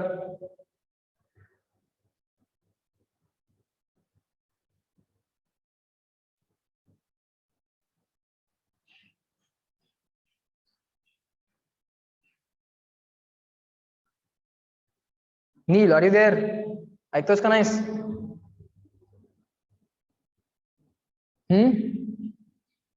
आला का लक्षात? ऑप्शन सिलेक्ट कुठला करणार आपण? अप्रॉक्सिमेट डिव्हिजन 5 पॉइंट काहीतरी येणार आहे, त्यामुळे इथलाच ऑप्शन सिलेक्ट करणार आपण. 5.6 होते ते, पण आन्सर आपण 5.73 सिलेक्ट करणार.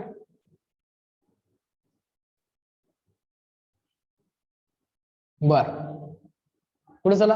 Question number 38. The coefficient of friction between the body and the surface of an inclined plane at 45 degree is 0.5. काय सांगितलंय बघा क्वेश्चन नंबर 38 मध्ये? The coefficient of friction between the body and the surface of inclined plane at 45 degree. Surface of inclined plane कितीला आहे? 45 डिग्रीला inclined आहे. आणि body आणि त्या इन्क्लाइन सरफेस मध्ये कोएफिशिएंट ऑफ फ्रिक्शन जो काय आहे तो किती आहे? 0.5 आहे. तो म्यू किती आहे? 0.5 आहे. ची is equal to 9.8 metre per second square आहे. The acceleration of body downwards in metre per second square is. Option मध्ये 0 तर काही दिसत नाहीये, म्हणजे बॉडी रेसला राहत नाहीये. तुम्हाला विचारलंय काय? The acceleration of body downwards, net downward acceleration of the body तुम्हाला विचारलेलं आहे. So net downward acceleration of the body तुम्हाला बाळांनो विचारलेलं आहे. ओके, सो काय काय करावं लागेल? याच्यावरचा फोर्स mg ला रिझॉल्व्ह करणार. हा असणार तुमचा mg cos 45. हा असणार तुमचा mg sin 45. ओके, आणि हा कोण असणार बाळ? फ्रिक्शन. स्टॅटिक फ्रिक्शन असेल तर तो सेल्फ ऍडजस्टिंग असेल तर तो mg sin 45 ला बॅलन्स करेल. पण तो जर कायनेटिक फ्रिक्शन असेल तर तो mu K into normal reaction असेल. ऑप्शन मध्ये काय 0 आन्सर दिसत नाहीये, म्हणजे हा रेसला नाहीये. ऑप्शन मध्ये 0 आन्सर दिसत नाहीये, म्हणजे हा ब्लॉक रेसला नाहीये, तो ऍक्सेलरेटिंग डाऊन आहे. So net downward acceleration, net downward force MA is equal to all downward minus all upward. All downward कोण कोण आहेत sir? mg sin 45. All upward जे फ्रिक्शन असणार ते कायनेटिक फ्रिक्शन असणार, बरोबर. So mg sin 45 minus kinetic friction असणार mu K into normal reaction. त्यांनी म्यू के आणि म्यू एस सेपरेटली काय दिला नाहीये. जी ची व्हॅल्यू पण 9.8 घ्यायला सांगितली आहे. बर, mu K into normal reaction. आता नॉर्मल रिएक्शन इथं तुम्हाला अशी ड्रॉ करावी लागेल, या डायरेक्शन मध्ये बॅलन्स लिहावा लागेल. So all upward equal to all downward करा. ऑल अपवर्ड मध्ये नॉर्मल रिएक्शन, ऑल डाऊनवर्ड मध्ये mg cos 45. mg cos 45. सो नॉर्मल रिएक्शनला mg cos 45 ने रिप्लेस करावं लागेल. सो हे mg sin 45 as it is minus coefficient of friction mu K तुम्हाला दिलाय 0.5. 0.5 ला ऍज पर द रिक्वायरमेंट 1/2 लिहायचं असते कॅल्क्युलेशन करताना. नॉर्मल रिएक्शन किती आली आहे तुमची? mg cos ऑफ 45 आली आहे. Is equal to M A दिसतंय, सगळे एम एम कॉमन आले आणि कॅन्सल झाले, इथनं एम एम कॉमन आले आणि या एम बरोबर कॅन्सल झाले. ए ची व्हॅल्यू आम्हाला पाहिजे आहे जी sin 45. sin 45 असतोय 1/√2, जी ची व्हॅल्यू 9.8 घ्यायची आहे, सो ठेवा ऍज इट इज, लगेच काय रिप्लेस करू नका. मायनस हा जो काय आहे 0.5 त्याला 1/2 लिहितो into G as it is into cos 45. cos 45 म्हणजे 1/√2, cos 45 म्हणजे 1/√2. सो हे 1/√2 आणि हे 1/√2 कॉमन निघतायत, किंवा g/√2 कॉमन निघताय, g/√2 कॉमन निघालं, इथनं g/√2 कॉमन निघालं म्हणजे 1 शिल्लक राहिलं, इथनं g/√2 कॉमन निघालं म्हणजे 1/2 शिल्लक राहिलं. 1 मायनस 1/2 किती यायला लागले, 1 मायनस 1/2 आहे ते 1/2. सो आन्सर किती यायला लागले, g/√2 आणि 1 मायनस 1/2 म्हणजे 1/2, म्हणजे g/√2 as it is, 1 minus 1/2 म्हणजे 1/2, 1/2 चा 2 ऍज इट इज. ओके, असं आन्सर येत आहे. मग इथं आता 9.8 करावं लागेल. बघा जरा समजून घ्यायचा प्रयत्न करा कसं कसं करता येईल. आता जी ला 9.8 लिहायचं आहे, 4 ऑप्शन मध्ये आता जी ला तुम्ही 9.8 लिहून आन्सर काढायचा आहे.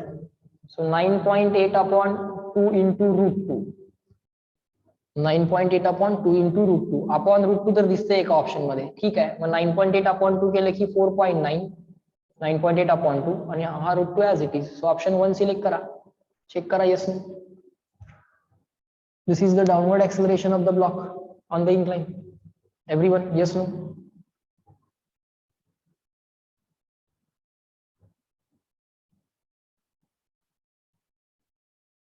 Everyone, समजा लागलंय, करता येईल.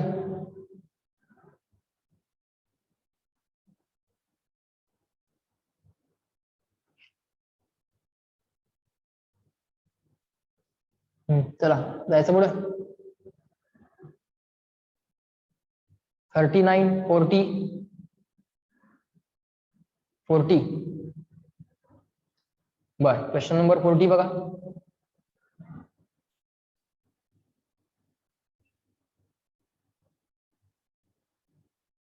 क्वेश्चन नंबर 40 काय केलंय बघा. क्वेश्चन नंबर 40 मध्ये काय विचारलंय, काय दिले बघूयात. 40 kg स्लॅब, 40 kg स्लॅब, खालच्या ब्लॉकला स्लॅब म्हटलंय, ठीक आहे. The 40 kg slab rest on the frictionless floor as shown in the figure. ठीक आहे, फ्रिक्शनलेस फ्लोअर पटकन काढला, त्याच्यावरती एक ब्लॉक काढला, तो ब्लॉक, त्या ब्लॉकला नाव त्यांनी स्लॅब असं दिलेलं आहे, ठीक आहे. 10 kg ब्लॉक, 10 kgच्या मासला त्यांनी ब्लॉक म्हटलेलं आहे. आपण दोघांना ब्लॉकच म्हणतोय, त्यांनी एकाला ब्लॉक एकाला स्लॅब असं म्हटलेलं आहे, ठीक आहे. खाली जे आहे ते स्लॅब, वरती जे आहे ते ब्लॉक. याला ब्लॉक म्हटलंय, याला स्लॅब म्हटलंय. याचं मास आहे 40 kg, याचं मास आहे 10 kg. पुढं the 10 kg block is acted upon bye, नाही थांबा थांबा थांबा, खाली फ्रिक्शन 0 दिलं, इथला कोएफिशियंट ऑफ फ्रिक्शन 0, इथला कोएफिशियंट ऑफ फ्रिक्शन त्यांनी सांगितलंय. The static coefficient of friction between the block and the slab is, mu s ची व्हॅल्यू दिलेली आहे, कारण स्टॅटिक असं म्हटलेलं आहे. किती आहे तो, 0.6. वाईल द कायनेटिक फ्रिक्शन म्हणजे म्यू के, इथलाच याच सरफेस साठीचा म्यू के किती दिलाय, 0.4 दिलाय. The 10 kg block is acted upon by the horizontal force of 100 Newton. 10 kg block वरती एक 100 न्यूटनचा फोर्स त्यांनी अप्लाय केलेला आहे. 10 kg ब्लॉक वरती एक 100 न्यूटनचा फोर्स त्यांनी अप्लाय केलेला आहे. खाली काय फ्रिक्शन नाही आहे, सो इथल्या फ्रिक्शनचा काय विचार करायची गरज नाही. इथं मात्र फ्रिक्शन असेल, स्टॅटिक असेल की कायनेटिक असेल ते डिपेंड होणार, स्टॅटिक असेल की कायनेटिक असेल हे डिपेंड होणार. Okay, if G is equal to 9.8 metre per second square, G ची व्हॅल्यू 9.8 घ्यायला सांगितलंय. Resultant acceleration of the slab will be, स्लॅबचं ऍक्सलरेशन विचारलंय. स्लॅब जर रेस्टला राहणार असेल, स्लॅब जर रेस्टला राहणार असेल तर आन्सर 0 आहे ना. त्या केसमध्ये स्लॅबचं ऍक्सलरेशन, स्लॅब जर रेसला राहणार असेल तर स्लॅबचं ऍक्सलरेशन 0 आलं असतं. 0 तर ऑप्शन मध्ये दिसत नाहीये, म्हणजे स्लॅब 100% मूव्ह होणार आहे. स्लॅब तर मूव्ह होणार आहे, पण इथलं फ्रिक्शन स्टॅटिक आहे की कायनेटिक आहे ते काय माहित नाहीये. इथं तर फ्रिक्शन नाहीये, ते तर 100% ट्रू आहे. बर, आता स्लॅब आणि ब्लॉक जर दोघं टुगेदर मूव्ह होणार असतील तर दोघांचं ऍक्सलरेशन सेम येणार. इथं स्टॅटिक फ्रिक्शन असणार. बोला येस नो. आम्हाला स्लॅबचं ऍक्सलरेशन विचारलंय, सो स्लॅबच्या ऍक्सलरेशनला आपण A2 म्हणूया. ब्लॉकच्या ऍक्सलरेशनला आपण A1 म्हणूयात. ओके, एफबीडी काढू आपण सेपरेटली, त्याच्यामध्ये दाखवू, किंवा इथंच एफबीडी केली तरी चालते, काय अडचण नाही. ब्लॉकच्या ऍक्सलरेशनला A1 म्हणू, स्लॅबच्या ऍक्सलरेशनला A2 म्हणू. जर दोघांचे ऍक्सलरेशन सेम येणार असतील तर A2 तुम्हाला जो विचारलाय तो तर तुम्ही सिस्टीमचं ऍक्सलरेशन म्हणून सांगू शकता. ओके, सो आता मी काय करणार, पहिल्यांदा कॉमन ऍक्सलरेशन काढून घेणार आणि चेक करणार की कॉमन ऍक्सलरेशन साठी इथं जे काय फ्रिक्शनची रिक्वायरमेंट आहे ती सॅटिस्फाय होते की नाही. इथल्या जर फ्रिक्शनची रिक्वायरमेंट सॅटिस्फाय होत असेल कॉमन ऍक्सलरेशन साठी, तर ब्लॉकचं ऍक्सलरेशन म्हणा किंवा स्लॅबचं ऍक्सलरेशन म्हणा, दोघांचं ऍक्सलरेशन सेम येईल, तेच सिस्टीमचं पण ऍक्सलरेशन असेल. सो सगळ्यात पहिल्यांदा मी काय करणार, सिस्टीमचं ऍक्सलरेशन काढणार. सिस्टीमचं ऍक्सलरेशन काढताना माझ्या असं लक्षात येणार की ओव्हरऑल सिस्टीमचं मास किती झालंय, 50 kg झालंय. 50 kg ची माझी सिस्टीम झाली. या सिस्टीम वरती एक्सटर्नल फोर्स कोण कोण आहे, एक आहे 100 न्यूटनचा एक्सटर्नल फोर्स, एक आहे 100 न्यूटनचा एक्सटर्नल फोर्स. हे झाला इथला फ्रिक्शनचा फोर्स जो असेल तो ऍक्शन रिएक्शनचा फोर्स असेल. इथला फ्रिक्शनचा जो काय फोर्स आहे तो काय असेल, ऍक्शन रिएक्शनचा फोर्स असेल. त्यामुळे त्याचा ऍज सच काय उपयोग नाहीये, इंटरनल फोर्स आहे. सिस्टीम ग्राउंड बरोबर कॉन्टॅक्ट मध्ये आहे, त्यामुळे ग्राउंड काय काय फोर्स ऍक्ट करणार याच्यावरती, एक नॉर्मल रिएक्शन आणि फ्रिक्शन. पण सर ग्राउंडचा कोएफिशियंट ऑफ फ्रिक्शन 0 आहे, त्यामुळे ग्राउंड काय फ्रिक्शन अप्लाय करणार नाही, ग्राउंड तर स्मूथ आहे, त्यामुळे इथनं फक्त नॉर्मल रिएक्शन मिळेल. आणि हा mg म्हणजे 5 × g. आणि ही जी काय सिस्टीम आहे ही ऍक्सलरेटिंग लेफ्ट आहे. सिस्टीमचं ऍक्सलरेशन जर काढलं असतं, सिस्टीमचं ऍक्सलरेशन किती आलं असतं, net leftward force ma is equal to म्हणजे 5 × a is equal to all leftward minus all rightward. All leftward कोण आहे, 100, implies that acceleration will be equal to 20 m/s². सिस्टीमचं acceleration किती आलं, 20 का 2, बरोबर आहे का माझं, 20 झालं ना. चेक करा माझं काय चुकलंय का. आय थिंक 50 kg मास लिहायला पाहिजे होतं, 50 kg मास लिहायला पाहिजे होतं. मास किती पाहिजे, 50 kg, चुकून 5 येईल, 10 + 40, मग हे मास झालं 50 kg. सो इथे किती येणार, 50 × a.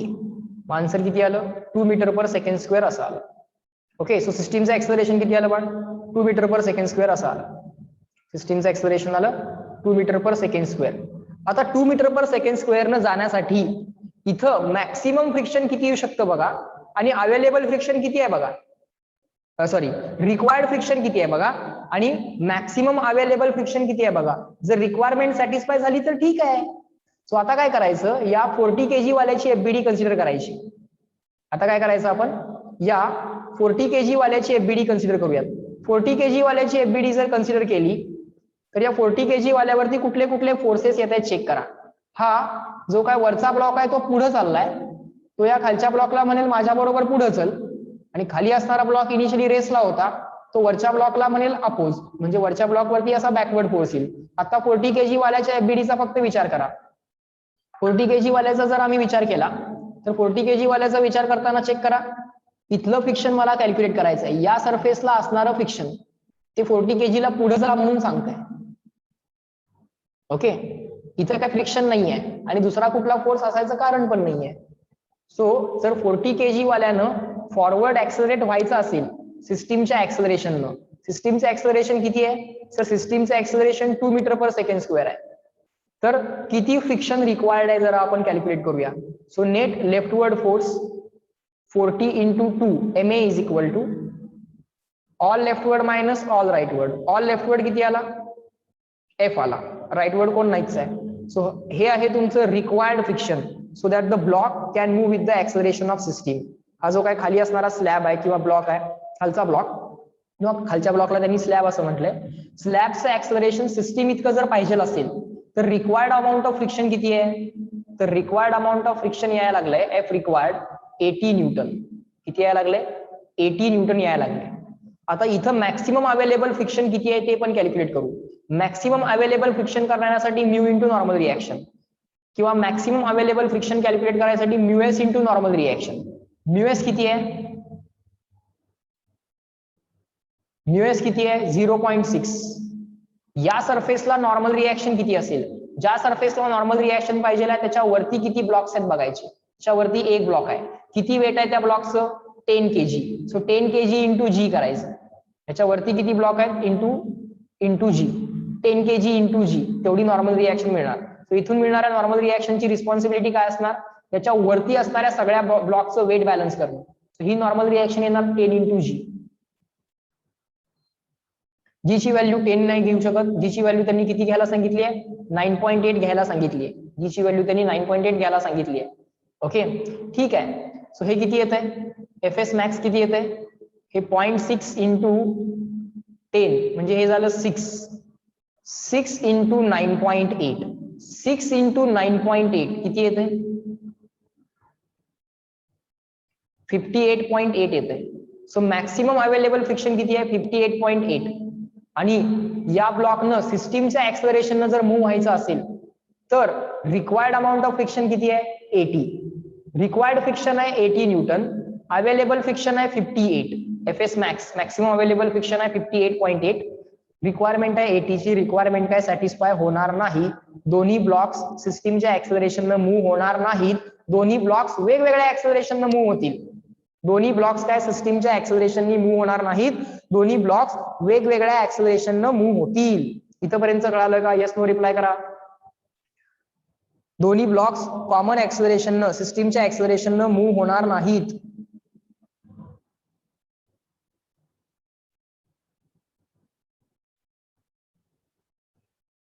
वेगवेगळ्या ऍक्सलरेशन मूव्ह होतील.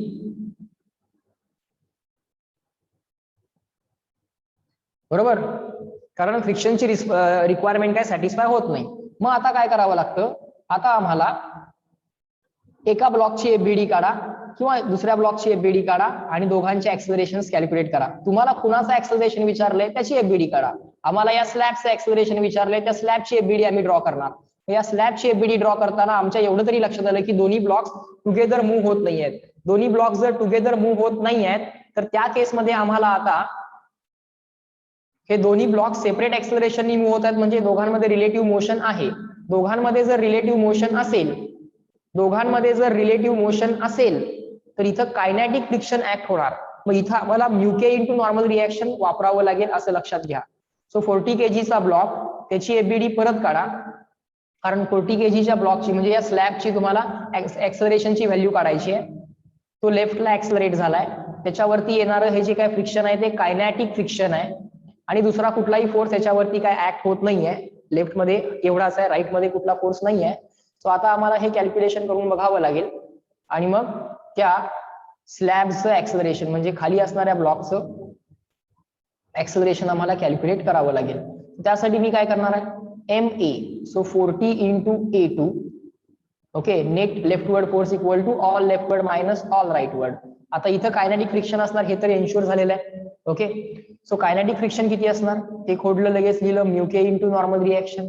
म्यूके लगेच खोडलं, म्यूकेची व्हॅल्यू दिली आहे 0.4.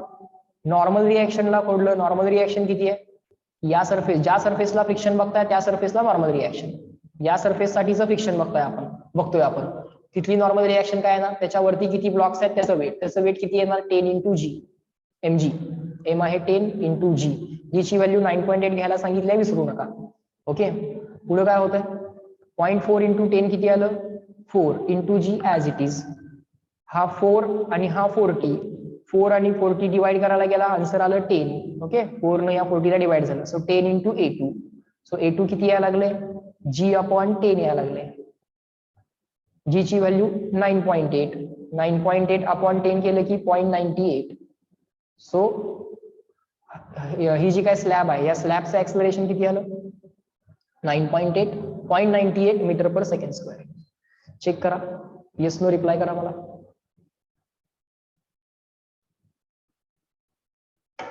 .98 ऑप्शन 1.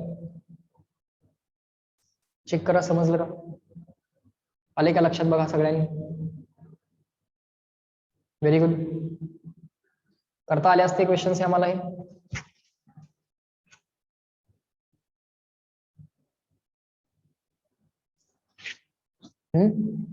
बर, आता एक्सरसाइज 2 मधले क्वेश्चन्स मला सांगा पटपट नंबर्स सांगा. एक्सरसाइज 2 मधले कुठले कुठले क्वेश्चन्स तुम्हाला अडलेले आहेत. नंबर 8, ओके, 20, मी लिहून घेतो, थांबा.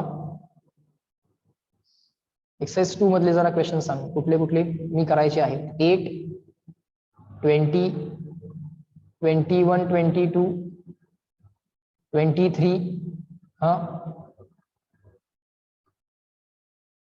आणि कुठलेत बघा.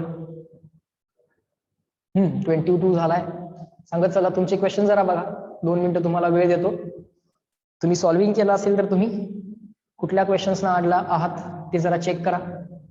जे सोल्युशन बघून पण समजत नाही सर, त्याचं लॉजिक काय कळत नाहीये. 16 आणि कुठले आहेत बघा. सगळ्यांनी जरा चेक करा बाळांनो. अजून एखादं सेशन घेऊन ते वाले डाऊट पण क्लिअर करून टाकूया. एक्सरसाइज 1 तर आपण जरा डिटेलमध्ये बघितला, कारण ते बेसिक्स आहेत, ते जरा परत एकदा डिस्कस होणं गरजेचं होतं. आता मला सांगा, चॅप्टर आठवला की नाही तुम्हाला NLM? आठवला की नाही मी डिस्कस केल्यानंतर? आठवला ना? परत एकदा FBD लिहिणं. FBDचा गेम आहे. NLM नुसता FBDचा गेम आहे, बाकी काही नाही. FBD छोटंसं लॉजिक कॅल्क्युलेशन, FBD छोटंसं लॉजिक कॅल्क्युलेशन, तेवढंच असते. त्यामुळं तुम्ही चॅप्टर रिवाइज करत चला, वाचत चला, नोट वाचत चला, सगळे सॉल्व एक्झाम्पल बघत चला आणि मग सॉल्व्हिंगला बसत चला आणि मग एक्सरसाइज 1, एक्सरसाइज 2, सेट 1 सॉल्व करत चला. ओके, हे सगळं झालं असेल, ज्यांचं हे सगळं झालं त्यांनी सेट 2 पण सॉल्व करायला हरकत नाही. Generally 20 to 25 questions per day याचं टार्गेट तुम्ही घेत चला. एक दिवस तुम्ही रिव्हिजन साठी वापरत चला.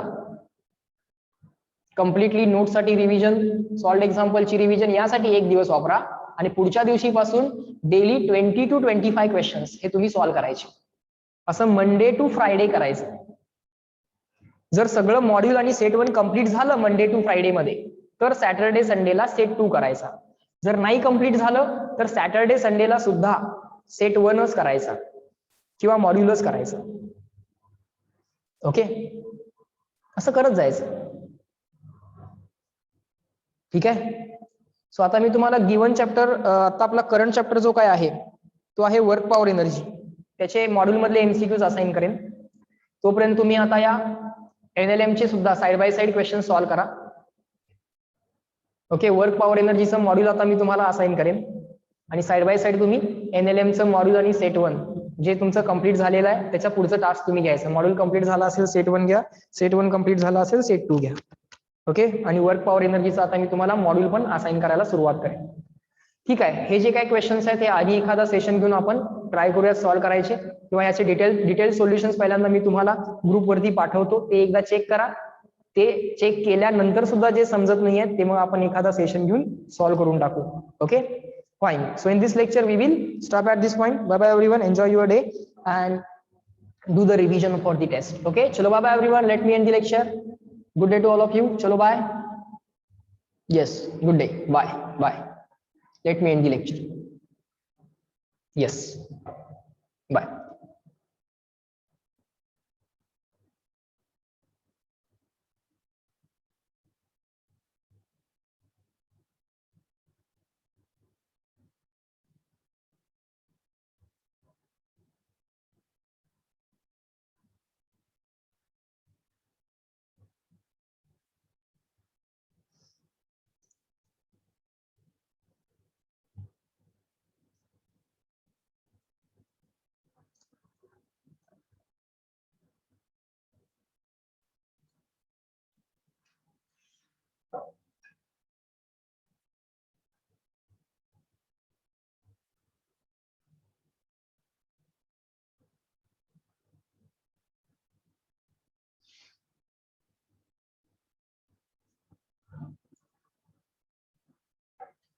ओके, चलो बाय. ठीक है.